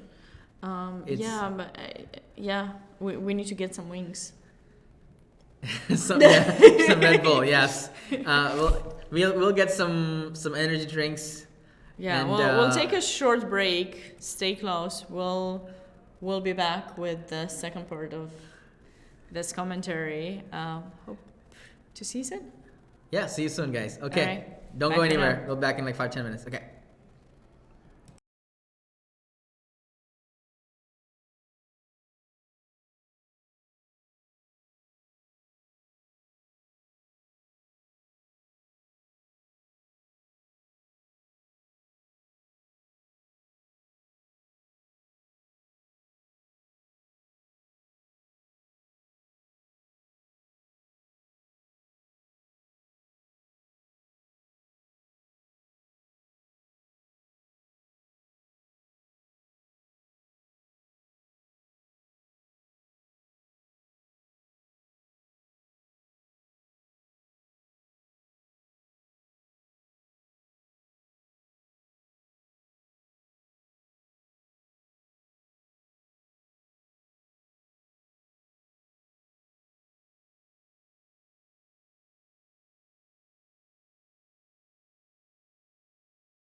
Welcome back, everybody, to the National K-12 Chess Championships here in National Harbor, Maryland, which is right next to Washington, D.C. I am joined by my lovely co-host, Women Grandmaster Sabina Foisor. We just had a 5-minute break, and we're going to get right back into the games. Yes, and very exciting games. Chat was saying how it's such a high-level tournament. You know, this is a tournament of 24, 80 people, but there's a lot of mature level headed kids in this tournament. They're playing amazing chess here. And by the way, we have results from the K through 2 section and the 3rd grade section as well. So let's actually take a look at the 2nd grade. Talking about how mature they play, let's take a look at the 2nd and 3rd grade games because we do have some results. So let's look at the 2nd grade Top game board. between Akash Jaini, who's at 1700 in the 2nd grade level, and Alan Su, who's 1449. Okay, so here we go. We had a Spanish opening, pretty mature opening, Archangel. And it seems like, Alan did make a mistake in the opening here against the Spanish by playing Bishop c5, and Akash jumped on that opportunity there, 95. So I believe Black went wrong in the opening in this game. Yeah, opening the center. Not a single London today. That's funny. Opening the center before the castle, usually a bad idea. Probably here the best move was d4. Queen e2 played. Oh no, they have a check. Okay, so Alan messed up in the opening for sure. Didn't castle, and Queen h5 check was a nice little, it's like a puzzle rush move, right? Queen h5 check and knight g6 always come in pairs. And this was quite a disaster for... Oh my goodness, that king is... Black tried to do some sort of checkmate, but there's no rook yet. No mate. Yeah, had to have if the bishop was in a6, yeah. Okay, so this was a quick game. So Akash, almost 2,000 level player, won a pretty smooth game here. Let's look at the K through the 3rd grade section. The 3rd grade section. And we have Ted, 1981, and Ariv, 1723. Okay, let's take a look. From Pennsylvania, and Ted from Washington, I think. Yeah, Ted's playing Open Sicilian, and Ariv essayed the hyper-accelerated dragon potentially with g6. Now, c3 is quite a interesting try against g6 because you're trying to play the Alpine style, but since Black has already spent time trying to play dragon, this is like one of the better versions of the Alpine style here. Right? Yes. Yeah, bishop g7 is not so great. And knight f6, I think, doesn't really quite get the same positions, right? It's a little bit different, but g7... And Black's not really worse that much, but it's slightly better Alpine for White. And this seems like theory. White is sacking a pawn, by the way, kind of. Not really a sack, because if you take, bam. That's not a real sack. It's a trap. Knight f6. Now he takes back. Knight d4 was also possible to avoid the isolated pawn, but... Okay. Knight on a8 does look a little bit in these types of positions, the isolated pawn is not so great. The reason is Black has the fianchetted bishop, and so that bishop helps a lot with the attacks. Usually the dark square bishop is not able to attack the IQP. Good point, with the pawn in e6, bishop in e7. It takes too long. I mean, it takes some time to get the bishop in f6.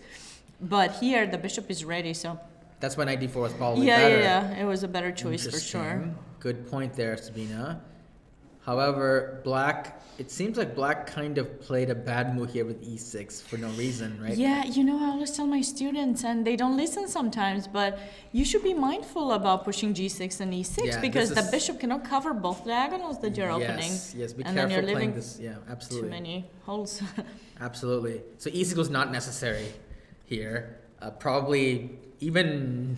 I don't know, knight d7? Knight d7, even knight c6 maybe. Yeah, there might have been. Even knight c6 is okay because you get this development, right? Probably. Maybe a6, b5. Because the knight is in a3, so you don't have a4. That would be nice. Engine likes knight c6, is kind of getting a mutual weakness. Because knight on a3 is kind of bad, right? Yes. So, okay, the pin is slightly annoying.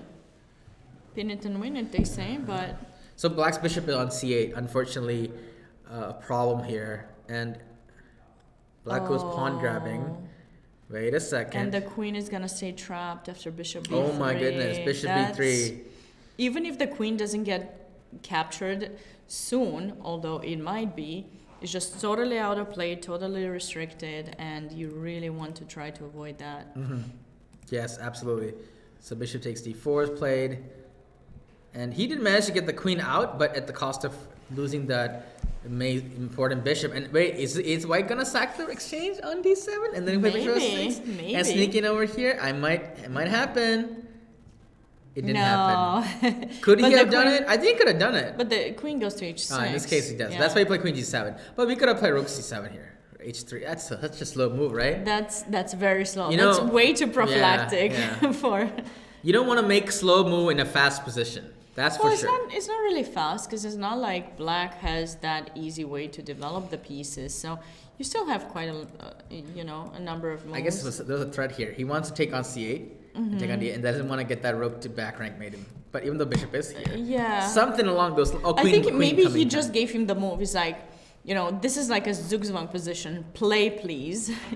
And I'm just saying. I'm not sure. Okay. Wait, he played h. He played queen e5 after h. Okay, now definitely he could have potentially sacked the.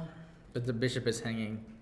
Maybe. So he could have played this first and then won that. Okay, so he played h4, queen trade, and white just accepted it and then won the two pieces for rook with two bishops. And two bishops, the bishop pair. Yeah. You don't understand these moves. What is your question, AD? Let us know. I think Foss was talking about queen g7 and then h3, queen e5. Yeah. It's not the most accurate move for sure. Queen e5 here because you want to move something else. Maybe you want to try to do something. It's a hard position. Why can't really move anything? So in a difficult position, sometimes you just make worse mistake. But the thing is, with white, I think you do have 2 pawns down. Let's not forget that part. Mm-hmm. But your pieces are really well placed compared to black's pieces, which were underdeveloped. And let's not forget, these kids are in K. This is third grade. Third grade. Right? So they're what, 9 years old? Yes. Maybe they're still, I think they're very strong for their age. Maybe some of the choices they make might be maybe difficult for us to understand, because I also feel that kids these days play very similar to. They study a lot with the engines when they study. So I think they build up some kind of a different way of thinking than we do. They're more move by move than strategic. Move by move. Yeah, it makes sense. And sometimes they might not know what to do. So, they learn that improvement is good. And although for the engine, maybe this h3 move is dubious, right? Because Lichess did already analyze this game and marked it as dubious. For humans, it's not as bad, right? Because it has some ideas, and you want to be safe, and he's the stronger player, so he's trying to just improve his position a little bit. And okay, it's a good game. Okay, let's go to Alice's game in the K through 4. Yeah, Alice is it K through 4 or just fourth grade? Because it's fourth grade, right? Fourth grade, yeah. Right? I think we can just say it's K through 12 so that it's K1, 2, 3. It's fourth grade championship. But it's fourth grade. We can just name Alice it is playing against Akeras, and Alice's rating is Alice 1712, and she's from New York. And then black is 2098, so I believe he's one of the highest, if not the highest rated. He's the highest rated from the that section. event. Okay, so we have a 1700 versus 2098. Mm-hmm. Pretty big rating difference there. We have a d4, d6. This, I believe, is called Philidor. Ooh, Philly. I haven't seen a Philidor in a. We have the Philly. Not really a Philly, but Philidor. Close the door on the Philidor, I guess. We'll see if it works. These days, Philidor is not played as much. I think white gets a more comfortable position with the center, the bishop in c4, safe. If you're not careful, there's the trap where they can take in e5 and bishop takes f7, or can lose a pawn. So okay. You want to show it to them, Sabina? There's a trap in this opening. Yeah, I need to in figure this out line, exactly. it's if they don't play knight. I think you have to play. Don't you have to order. play c6? Isn't it that there? Couldn't they do it there? I believe it's like this: e4. Maybe if you play c6 first. E4, e5, knight f3, d6, d4, knight d7, bishop c4, and bishop e7. Yes. Yeah. So here, because he's scared of this knight g5 move. Yes. So in this order, if black plays bishop e7, we can knock him out if they take with the pawn. Yes. Knockout. Queen d5. This is actually a position when I teach the students at the school I teach. I have a lesson on development, and like I'm telling them, bring the pawns out, knights out, castle, right? So I tell them all this, and then I tell them, okay, what should you do, guys? And they're like, castle. And I'm like, nope, I tricked you. Sometimes there's exception to the rule. You shouldn't bring out your queen too early, but if your opponent plays weirdly, we can play weird. Does that make sense? If your opponent breaks the rules, we can break the rules too, to break them. But they didn't really break the rules here, did they? They did. They blocked the knight. They didn't. bishop. Yeah, and they also didn't I see. far from castling. So they broke the rules, so we can break them too. Okay. So, yeah. So that's why Queen d5. You bring the queen out early, and then they can't stop the mate on f7, and they say, oh, why not this move? Well, we have a bishop. Chop chop, and then it's gonna be made. Right. So, but they can capture with a knight in e5. We should show that line as well. Sorry. They can capture with a knight in e5. Yes, here. And in that case, knight takes. I don't know a trap here. Knight takes, pawn takes, and queen h5. Oh, queen h5? Yeah. Oh, I didn't know this actually. Oh, okay. Queen h5, and then take. Okay, now fork. Yeah. Yeah, Okay. you can protect those two pawns. That's cool. Yeah. You'll lose something. So you have to be careful. I think you can still play the Philidor. It's just you're getting this a little bit uncomfortable position. You need to know the move order. It's very important to know the correct move order in which you're going to Isn't play that it. why that they start in this order with e4? It is possible, but there was a way you could play this, c6 In first. this order, they take this, right? No, but you could still do it. Here's I think. c6, yeah? I think you have to play c6 at some point. Maybe it's here. And then you can do the same thing, bishop e7, knight Yeah, e6. if they play c6, they're okay. Then Yeah. knight, let's say knight c3 or something, and then bishop e7. Yeah, Yeah, now I there's no used to queen play d5. the Philidor with black, and I had some decent results, but yeah. But white is starting in the other order, which is with white. E5 is the king's gambit. I mean, yeah, that's quite an aggressive old style line. I know a lot of people who like to play the king's gambit. Usually they play with the perk e4, Yeah. d6, d4, knight f6, knight c3, because knight c3 is like a committal move, right? And then they play this. Although in this one, white has the option of playing that f4 idea, right? Yeah. I'm not sure if it's right now f4, but it Wait, could be an option. I'm not sure. There is a line where they could play f4. I'm not sure exactly which position. Actually, I'm not familiar with that one, so I Maybe don't not here. Maybe knight e2. Why would you? Didn't you just tell us that you shouldn't No, block a with bishop? f4. With f4. white you can, huh? I'm not sure exactly f4. I've seen it happen before. It's a really aggressive line. Maybe it's here because knight e2 then Yeah, f4 knight doesn't then make I'll have sense. bishop Yeah. g4. f4 maybe, but it's not a big deal. So this order is preferred by most players. But anyway, let's go back to the game. Let's not get sidetracked too much. We have a filly. Door. And then, yes. Queen c7. Bishop g5. Okay. Usually you kind of play rook e1 or something, and maybe even b3. I've seen this happen before. Bishop g5 makes sense. Does black ever have the capture? I wonder if black's on gonna. d5? Oh, black's playing the black line, right? That's the black line. The black line, yeah. This is also an accessible course, I think, or Ginger GM. Simon Williams recommends That's how it's this. called? He calls it the black line. Interesting. I think I black should studied the black study. line. I should study some chessable courses. Yeah, it is a Ginger GM line. Black line, yes. So that's why because I play on stream and people have played against me, and that's why I don't play this anyway, because these guys are playing this and this anyway. So I'm like, why would I play bishop g5 when they're gonna do that anyway? You know how I know that? When they play queen c7 into a castle, I'm like, wait a second, this is fishy. Yeah, they're not castling yet, so you know they can do that. And Yeah. plus, the pawn in h3 is just gonna help you. Yeah. It's gonna help them to because it's the hook, right? Yeah. Although I mean, this does look like black's just in time to protect everything. It feels pretty solid for black, no? With all this tempo gained from the bishop.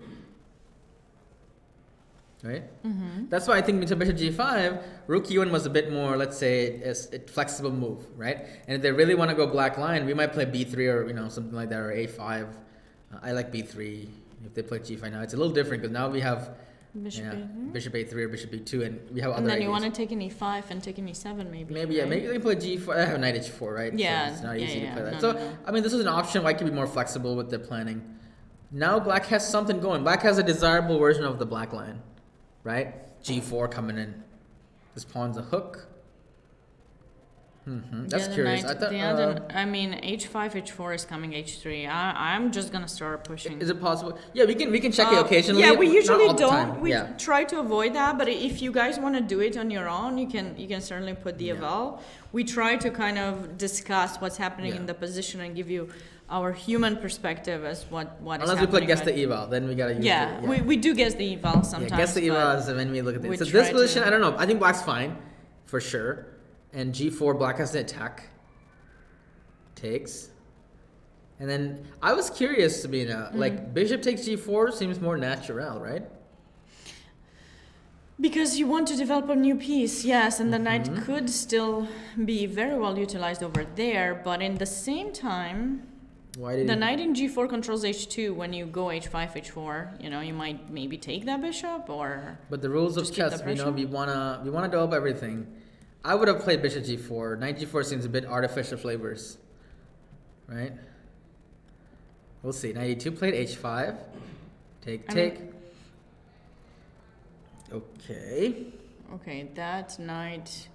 Ooh. Okay, weird. so just defending, but seems like both white has kind of staved off the attack. Is black gonna castle long soon? Yeah, I don't like the fact that black's kind of retreating now, right?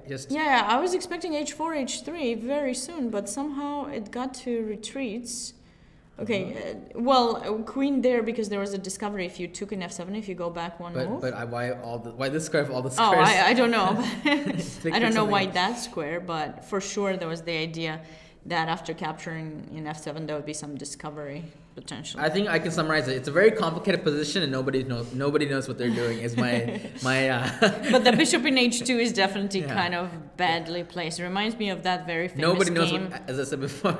Nobody knows what they're doing. Okay, it's a really complicated position. That's really bad. That's very bad. But I mean, I know you gotta defend, but that bishop in h2 reminds me of that very famous game, Winter Capablanca, where they died with the bishop in g3. Yeah, these are some really messed up. This is what you should not do, right? Put your piece on the edge like this. Now it came back. Okay. Yeah, white might lose this game. h4, come on. h4, finally. Black has finally found his or her footing. Oh no. Oh, this does not look very safe. No. Oh, is there an idea of taking e4? Ooh. That looks nice. And played. Ooh. Okay, white cannot capture. But white can capture in c5 though, which she has to do. She has to capture in c5 because she has a bishop down. So just. Right, Alice can take here. Yes. Yeah. But then we gotta. You want to take an e4 and f5 and bring in the queen? I know. Let's just go queen g7. Just go to queen g7, GG. Yeah, nice move. Queen g7. Yeah. Threatening rook h2, and then mate. I don't know that game, Karpov and Sikar. Definitely should check it out. I don't know that one. I don't remember that game. I've probably seen it before. Is rook g1 an option here for white though? No, there's queen g4. Let's see, there's queen g4, right? Rook takes g2. Can you show that line? It's really cute. So if you go rook g1 now with white, we're gonna go queen g4. Rook. Oh, I was gonna say rook takes g2. Okay, I was gonna say queen h3, queen f3. I don't know. I'm not even taking. Yeah. No, but it's not over. So queen g4, and then if you go queen e3, then we capture in g1. So you really cannot protect after that. Looks like bc5 was played, so we're expecting black to go for queen g7. This is tough. Yeah. Okay. So, moving on. This game, unfortunately, I think Alice is gonna lose this. Yeah, it's a tough game. Let's go to K through. That was 5th grade, right? The next game, Eden. Eden versus Anmei. Yes, if we have a draw in that game, but we'll quickly look at it. Yeah, or just see the end or something. Yes, yeah. So, Anmei is 1816 and Eden 1796. Okay, so it looks like they just offered a draw. And probably they were both low on time or something. Oh no, they just offered a draw in an equal position. But black was winning before or better before. in a complicated position, but black just decided to trade off everything and then make a draw. Okay. What about the other game? Oscar. Oscar and Ryan, they had a draw as well. And I want to see how they ended up drawing this game. Was this another draw for where Oscar what was is worse. happening with all these? Maybe the kids are tired. Today the schedule for this event is two rounds on Friday, 3 on Saturday, and 2 on. Thank you, Twiddle. 2 on Sunday. So maybe some of them are tired. They could be tired or hungry. They started their first round at 9. Then it was 1:30. That's brutal, actually. Imagine playing 3.5 hour games in one day. It's not really 3.5 because it's 10 seconds delay. I mean, I guess. Could be. Depends. 3.5 hour games in one day. We're not trying to say that. So while we're on our throne here criticizing their moves, these kids are barely have time to eat, we're go not to the bathroom. criticizing. Sleep. We're just trying to talk about the chess that's involved. Kids can, but even kids they get tired. I mean, I can't do it. I can't play 3 games in a day. Yeah, I haven't played 3 games in a long time. And we try our best to talk about the chess part, and of course, like we take out the factor that that's. By the way, let's playing. go back to the top with Raghav. We never looked at Raghav's game. We're not gonna since the games are wrapping up soon. Yeah, let's just go to the current position. Yes. Right. So Raghav is 2400 and it's the board 1 of K through 12, I believe. And Raghav was playing Sean. And where are they from? Raghav's from Florida. It's 2349 and Sean is 2203 from Pennsylvania. Okay, so this position. Okie dokie. It's equal material. Instantly, I can tell that white might be a little bit better because white's pieces are more active. This bishop is kind of biting on granite. White has more space, easy access to the king. The queen side for black is a little bit more vulnerable because the b6 pawn is vulnerable. Meanwhile, white's pawns are a little bit safer. This knight's kind of suspicious. The knight's already kind of eyeballing this pawn. So for all those reasons, white's better. White is, I would say, winning. Winning, okay. I mean, I just trade the rooks and knight c4. And winning a pawn? Yeah. Yeah, I wasn't calculating that far just yet. But yeah, you're right. Maybe the knight c4 is really good. Also, the nice thing about the position, so if you compare the 2 kings, right, they're both as far the same distance away from the center, but for white, because the g1, exactly. For black, you still need a move. But mainly this issue with the pawn. That's really bad. But he just played rook d8, or why did he do that? Did he blunder a pawn? Can you go back one move? Like, was there? But he's pinned, so is there? So could have played this. Wouldn't have helped, but could have. Kept the rooks. Do we want to keep the rooks on the board or not? You know what I don't like about this position is the fact that white can give up the bishop for the knight, since that bishop is kind of bad because there are so many pawns on white, which means if you give up the bishop for the knight, then your knight will be stronger than black's bishop. So I think that's the thing.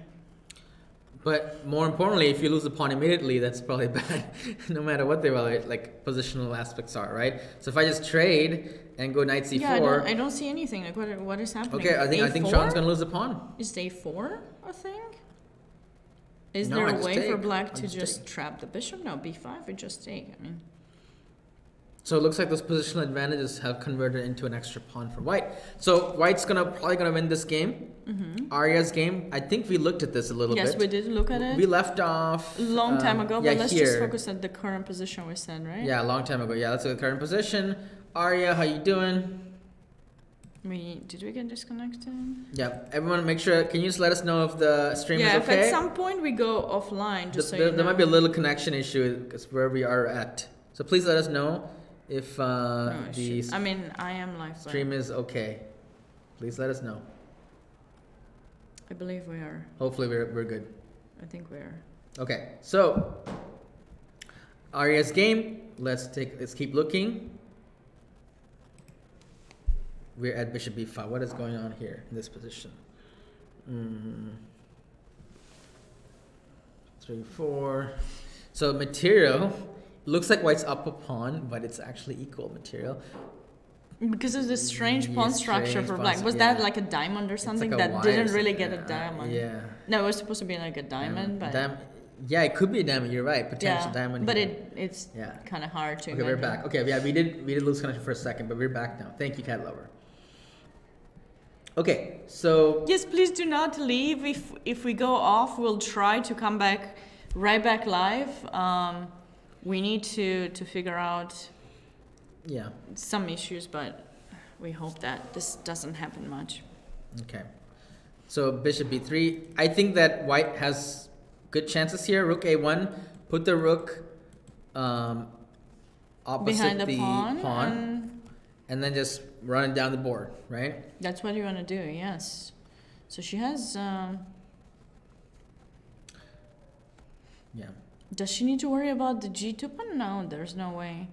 I mean, black is gonna try to trade the light square bishop, and then the end game should be a draw. But rook a. Wait a second. Could we? It might not work. After rook a1, just go rook d1. Actually, try to first trade. of all, we could probably play even a5. Yeah, we couldn't trade. Oh, let's can cool you line go here. a5? A5, rook here. I can just play this. No, never mind, because it's bishop d5, so I can't play that. I thought we could just run the pawn down the board, something like that. But then he goes bishop d5, and now we don't. Even if we win the bishop, it's just a fair trade. So we can't do that just yet. So probably rook a1 first, and then just run the pawn. So white has good chances here. Yeah, definitely good chances. That would be would be a good. Moving on, Eugene's game. This is still the 12th grade section. Yes, you have 3 games from 12th grade. Unless Nicholas. No, we have four games from 12th. Excuse me. 4 games. So Eugene versus Henry. What is going on here? Eugene is completely winning in this position because Eugene is up in exchange and a pawn. Yeah. And we have a pass pawn. Yeah, this is definitely a winning one. And the king comes in here.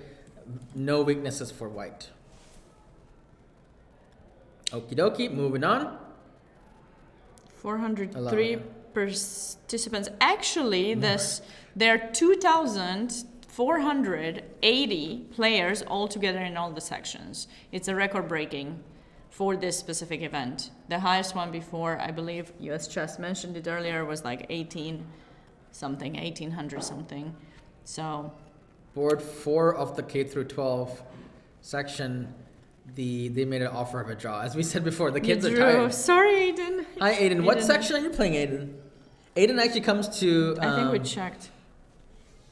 One second, let me take care of that. Okay.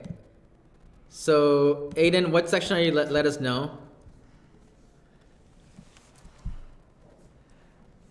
Let us know.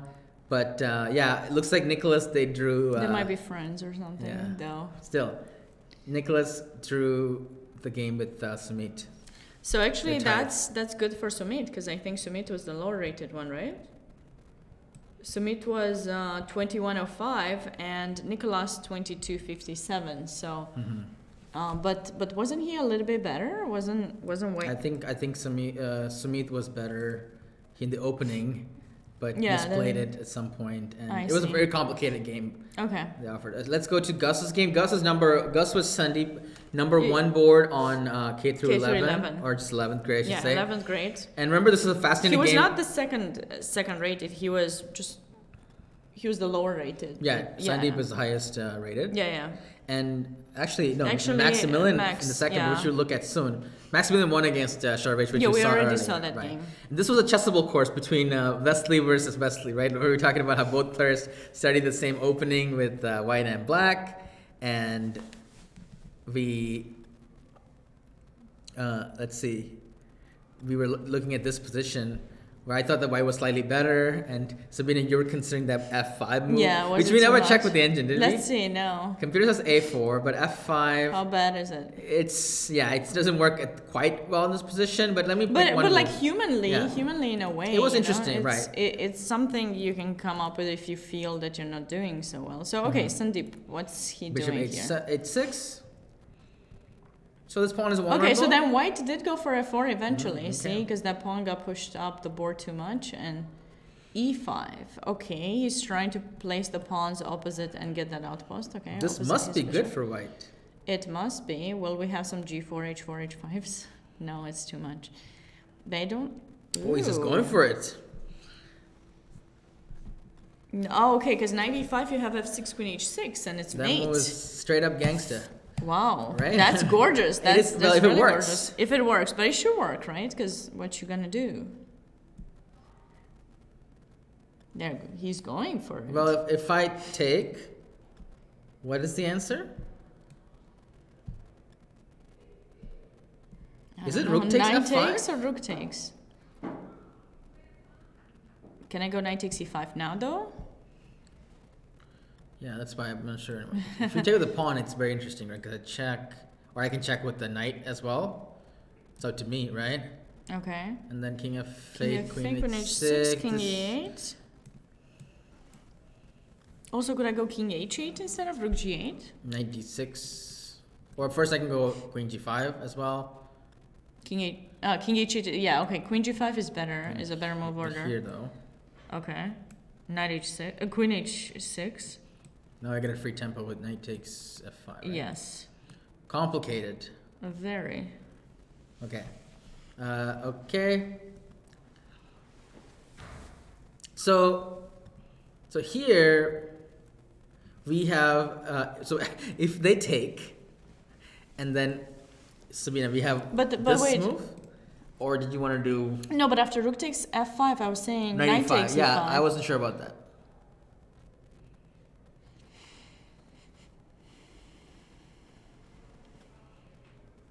I don't know about this one. That's why I was thinking of knight f5 first. But then we don't have a knight. Although this is pretty good too. But what about king h8? King h8, just run it there. Yeah. Okay, go back. We need a knight. Queen and knight makes the best, duo, yeah, right? The Attacking duo. Definitely the best combination. So you need to find a way. No, I mean, Gus is 2400, right? Yeah, and I think he has. Yeah. He has IM norms. If he's not, a very strong player. I saw him making a norm recently. But the thing is, can Black just 2373 SCF? Can Black just try to defend by giving it back and not taking the rook? Because it's not necessarily you had to accept it.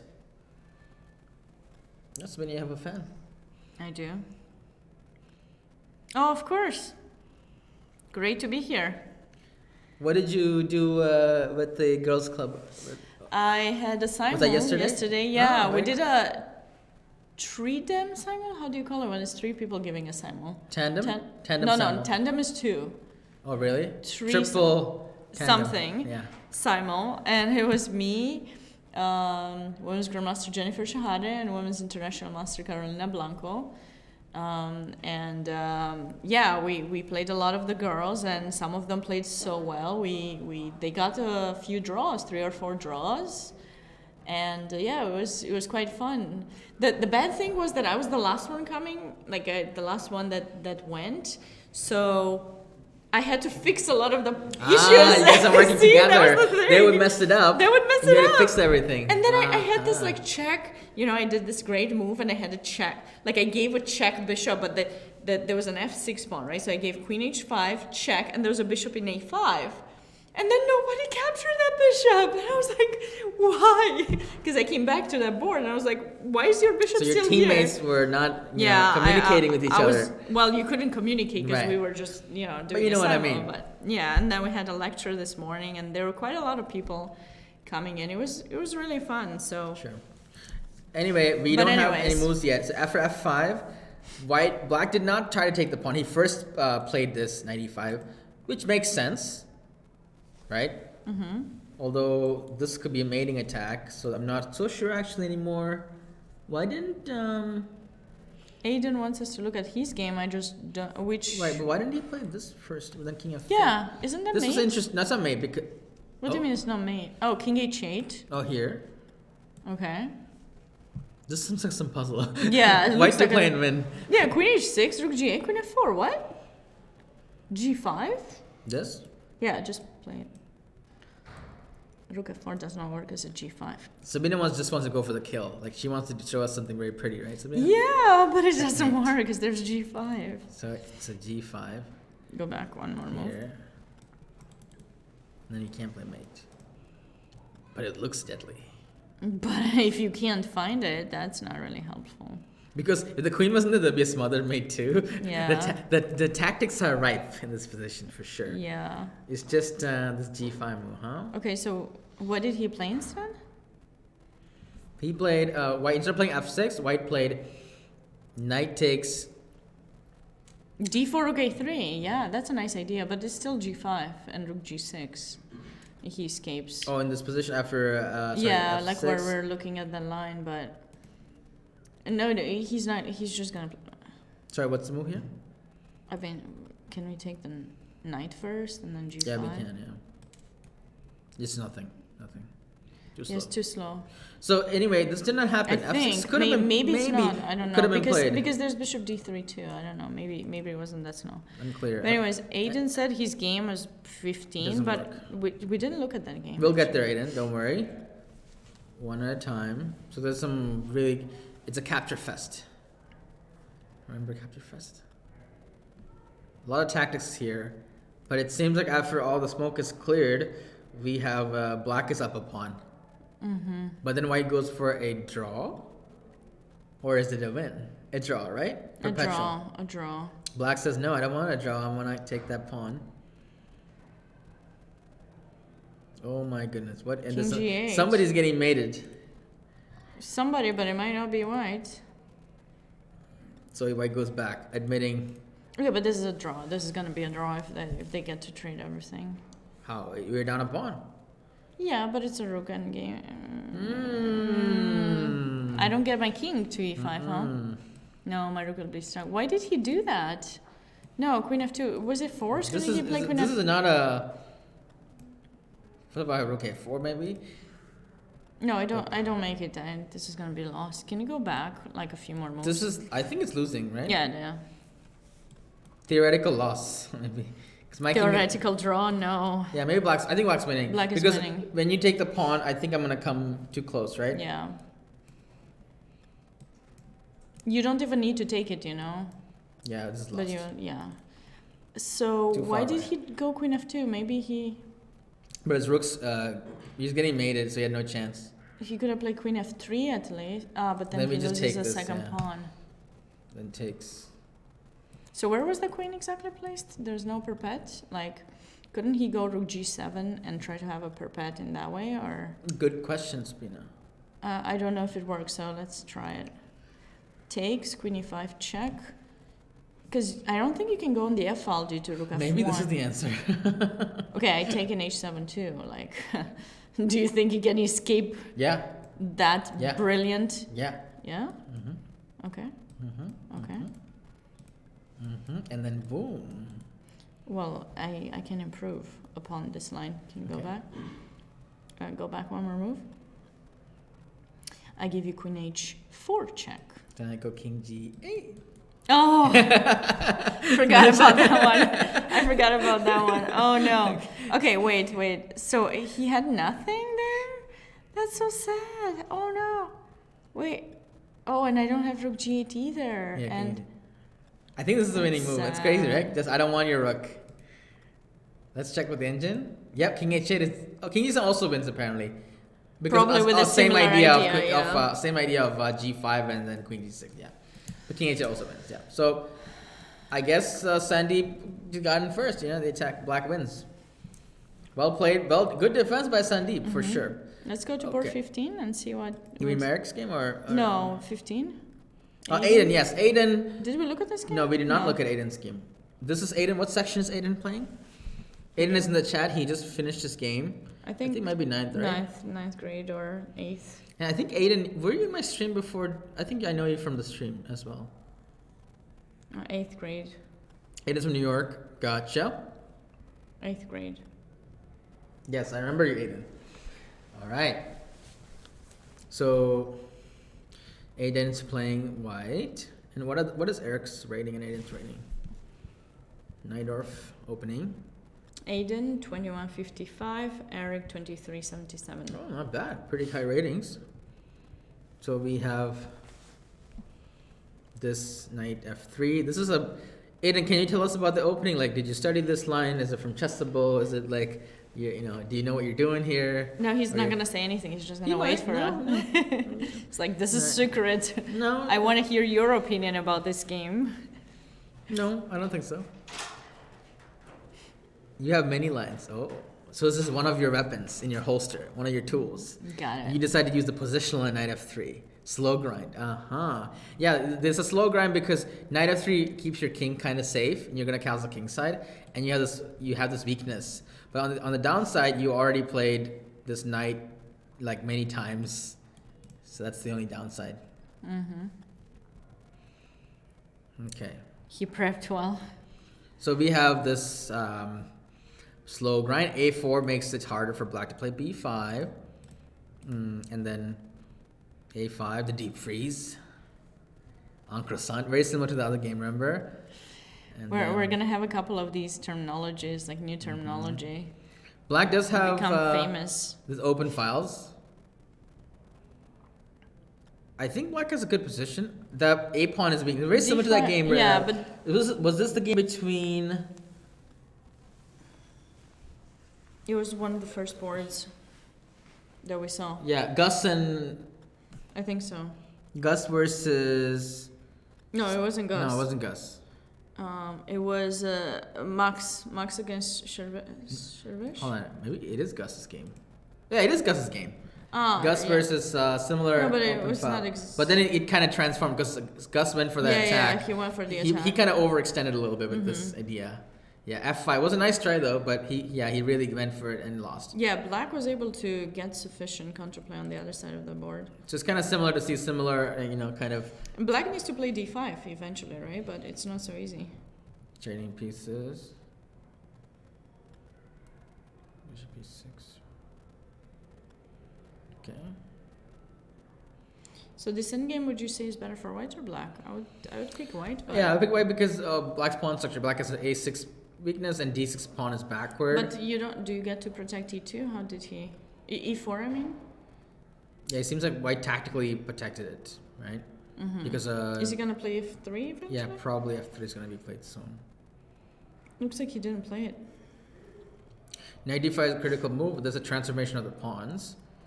So white loses that d5 square, but it was never that much. What about to begin f5? with. F5? No. I mean, after the rook moves, obviously. Wait. F5? F5 is coming, but white is a bit faster, no? On the queen side, he's really quick. Let's see who is faster. Because d5 will be hanging when you go c5. Okay, I like king g7. Nice Preparing c5. Bishop c3, nice move to kind of slow down white here. The king comes to e5. Oh.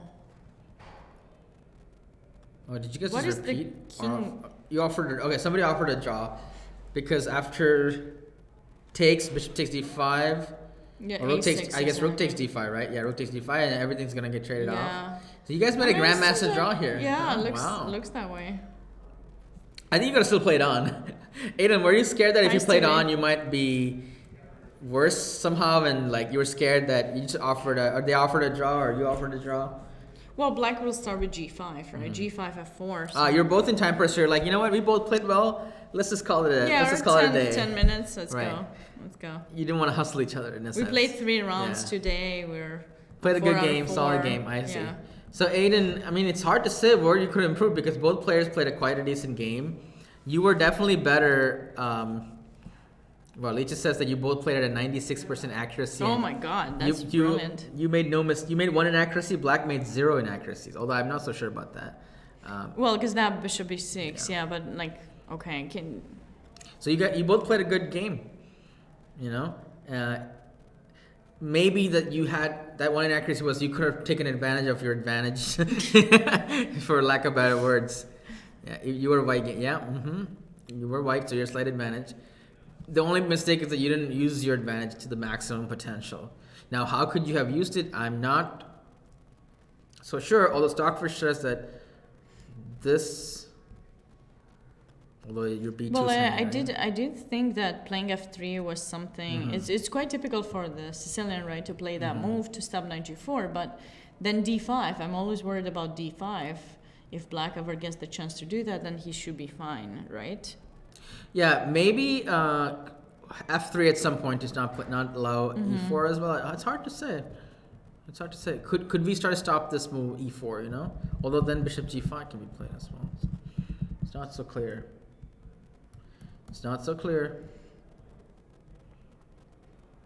Well, in a way, you know, black got that really nice chain of pawns, but then they can't push it so easily because then they weaken among themselves. So he has to start with h6, g5, and that takes a while. And then I think Aiden did place his pawns quite well on the king side, so it was just pretty balanced game. Yes, it's a typical like high level game where you have an advantage, but it's just not enough to win. Right? You'd have to go deeper into this to see how else you could have grinded this out. But yeah, sometimes your opponent doesn't make any mistakes, so you know you don't have. Looks like a lot of games are finishing up, so I think we should try to catch up, like, or look at towards some of the ends of the games. Sure. There are a few games still being played too that I want us to stay on them since we're approaching the end very soon. So sure, Aiden. Good luck tomorrow. Most of the games are ending, right? There's only a few games, so you gotta look at the live ones. Yeah, let's look at the live ones. So and then going back to the game with so it looks Raghav. like Raghav was winning the pawn. Looks like he won the pawn. He did win the pawn. Yeah, we left off right here. After rook d8. And I didn't like rook d8 because he loses a pawn. And he does lose a pawn. Okay, so a4 was actually played. Okay. King coming in, very So caustic. black is probably thinking, okay, I'll have some chance to equalize or make a draw here by trading some pieces. He will try to blockade somehow. Maybe he will try to get. Does he want the bishop in game or knight? Maybe bishop he can have some fortress. If he gets into a bishop endgame, because most of his pawns are under what? I don't. You agree. don't like my idea? No, because same color bishop endgame is like know. so losing, right? In general, yes, but if you can create some fortress, since mostly you try to open up from this side of the board, it depends. Wouldn't it be more drawish if we manage to trade off the bishop for the knight and get a knight versus bishop position? Okay, yeah, then that would be brilliant, but that's very hard. Some kind of imbalance. We want an imbalance in that position, actually, right? Probably. So he's trying to get his king to c5, but b4 will be played. Trade off the bishops and keep the knights, maybe. That also is kind of bad, but definitely not have a, we'll see. Same bishop. I think same bishop is probably the worst scenario for black. It depends how he manages to blockade, though. Like, if that bishop from a6 goes away and he puts it in the bishop in b7, king in d6, it might not be so easy for you to improve, because I just could stay. It depends where your bishop is with white. I feel like I can infiltrate and then challenge the bishop like to this square or something, but I'm not touching the pawn in e6. Right. I'll keep I it there. can make it move.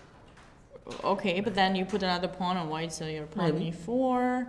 It's tricky. I mean, there's some chances. I don't know. If you make it move, then your king will not be in d4, right? And my king will get to c5. So I'm just saying, like, difficult position for sure, for white. Let's check out Aria's game, because Aria was also doing. Cool. She won a bishop. Nice. Okay, is this gonna be a draw? Black is trying to make a draw. Oh, remember that pawn? She ran. Wait, she played the check. a5, but didn't we not like a5 because of this move? Oh, and then protecting the bishop. That's smart. Nice. No, the carpet is rolled out for the pawn in a sense, right? So because the guy went with the king in f7. We were suggesting h7, right? Or we weren't suggesting anything. Maybe. I'm not sure we looked at this. But king f7 is an awkward place because of the pin. Because the bishop c. Oh, wow. Nice move by Arya. Yeah. And now it's GG. And now, Well, unless you somehow manage to make a draw by trading the f pawn with black. Wait, what? No, wait. There's still things. There's still things going. Oh, what? Wait, how did this happen? What is he doing? He's trying to get some stalemate, but I don't know. Yeah, no, this is beyond the over. G pawn will be no. But there was an idea. Can you go back a few moves? Like. He's behind. Yeah, if you play f4, there's no chance. Like this. So black wants to trade pawns, but then we go here, and then that's Hi there, GZ. Hi, Gizzard. I call him GZ because it's his like we gotta say the full thing, especially his name. I always say GZ. I know him. I kind of made him subscribe to my channel by mistake. As I said, okay, if you do this, you can request music. I felt so bad after. Then he requested music all the time. I see. Yeah. So anyway, this game Arya's gonna win. Well played game by Arya. Yeah, cleaning up. Very beautiful, nice. Nice game. Anything exciting happening? There have been a few cool games. This game with Sandeep, remember we left off when Sandeep was up a pawn? So wait, how did that? Ooh, wait, why did he let the king? Yeah, I don't understand why Sandeep played rook b2 here. Wait, he played. Wasn't his rook in a8? Rooks belong behind the pass. It was in a8. Go back. Oh no. Yeah. What? Whoa. What? Whoa. Why would you go here when you know what? He wanted it all. Oh my goodness. That song? No, material is not the most important thing. Some people want it all, but I don't. Someone clip this. Someone clip. It ain't you, baby. If I ain't got the queen, baby. But some people want more than one pawn. They want both pawns. Yeah. And it didn't work out. It didn't work out, I think, right? Because this rook is kind of awkward here. He probably thought he gets rook b1, like a2 and rook b1, but he never got that, and now. Oh my goodness. Now White has created some counterplay for himself. Now it's not. I mean, it might still. Okay. He finally won. It looks like it's over soon, but. He finally got back to the behind the pawn, right? Okay, so. Yeah. So what happened? And it's. Oh yeah, because now he's pushing, but like. But there was no need for all this, right? Yeah, this is already on a8. The mouse freaked out. Yeah, I was like, what? I'm so upset. I'm like throwing my mouse. No, this was already here, and all he had to do was push this here, and then he went like here, and then rook b4, rook b2. He just wasted so much time. Then finally came around to a8. Came back. Yeah, rook behind the pawn. That's a big. There was no need to play rook b8 at all, right? Maybe he just calculated wrong. Like he thought he just manages to push. A3 is +8. Just here.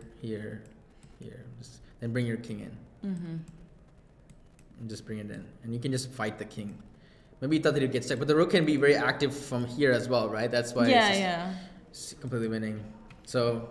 Okay, so we have the other game also a Pranav. Let's look at Pranav against Donald Johnson. Yeah, we were looking at this one. I think they are in K. Well, what is going on here? Donald was in trouble because the Grunfeld. He played the opening Grunfeld, which gives up the center, and unfortunately, White took over the center, and now he won some pawns. White is doing great here. White's probably gonna win this because you're up 2 pawns and an exchange. Oh, that's a lot of advantage for now here. Yeah, this is over. That's a cliff. Oh. Okay, so I was sure someone's gonna clip you for that, you know. So, unfortunately for Gauri only does this for the clips. So, unfortunately, it's beyond over, and there's only like one more game that's live. Yeah, Arya, but she was Arya Kumar, who is she's winning here. I think this is not live anymore. It's probably over, so that she probably won that live game. Either. And then let's stay on Pranav, see what's happening there, and I mean he's winning. He's probably this game is over and Pranav won. Actually, I want to check one thing. So tomorrow, just for those of you who want to stay in with the games, I want you guys to know that round 6 will start at 9 a.m. I thought it was 9:30. And 9:30 I have it 9 a.m. Are you sure? We'll double check. It felt like it was 9:30 and 1:30, but maybe Pete can double check on this one. I wrote it on my calendar. It's 9 a.m. Maybe it's 9. Yeah, it's 9. I guess. Sorry. Okay, it's fine. I'll check it. I might have been looking at the K1 because K1 has a different schedule than the regular sure ones. It was 9, but right. I will double check it. Okay. K1 is running on a different schedule, but 2 to 12 is going on. Don't a different Don't schedule. worry. I'm checking it. Yeah, thank you. Okay, here. So round 6 and round 7 tomorrow morning.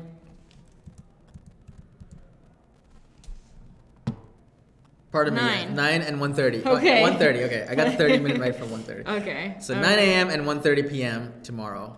All right. So. Oh, that's funny. That was funny. Yeah, he has already scheduled something. So yeah, of course. Okay, so if tomorrow morning Gauri is not here, I'll start 30 minutes. I'll come at 9:30. Yeah, just I don't think Sabina's gonna be here. No, Sabina's gonna call you at 8 a.m. to make sure you're awake.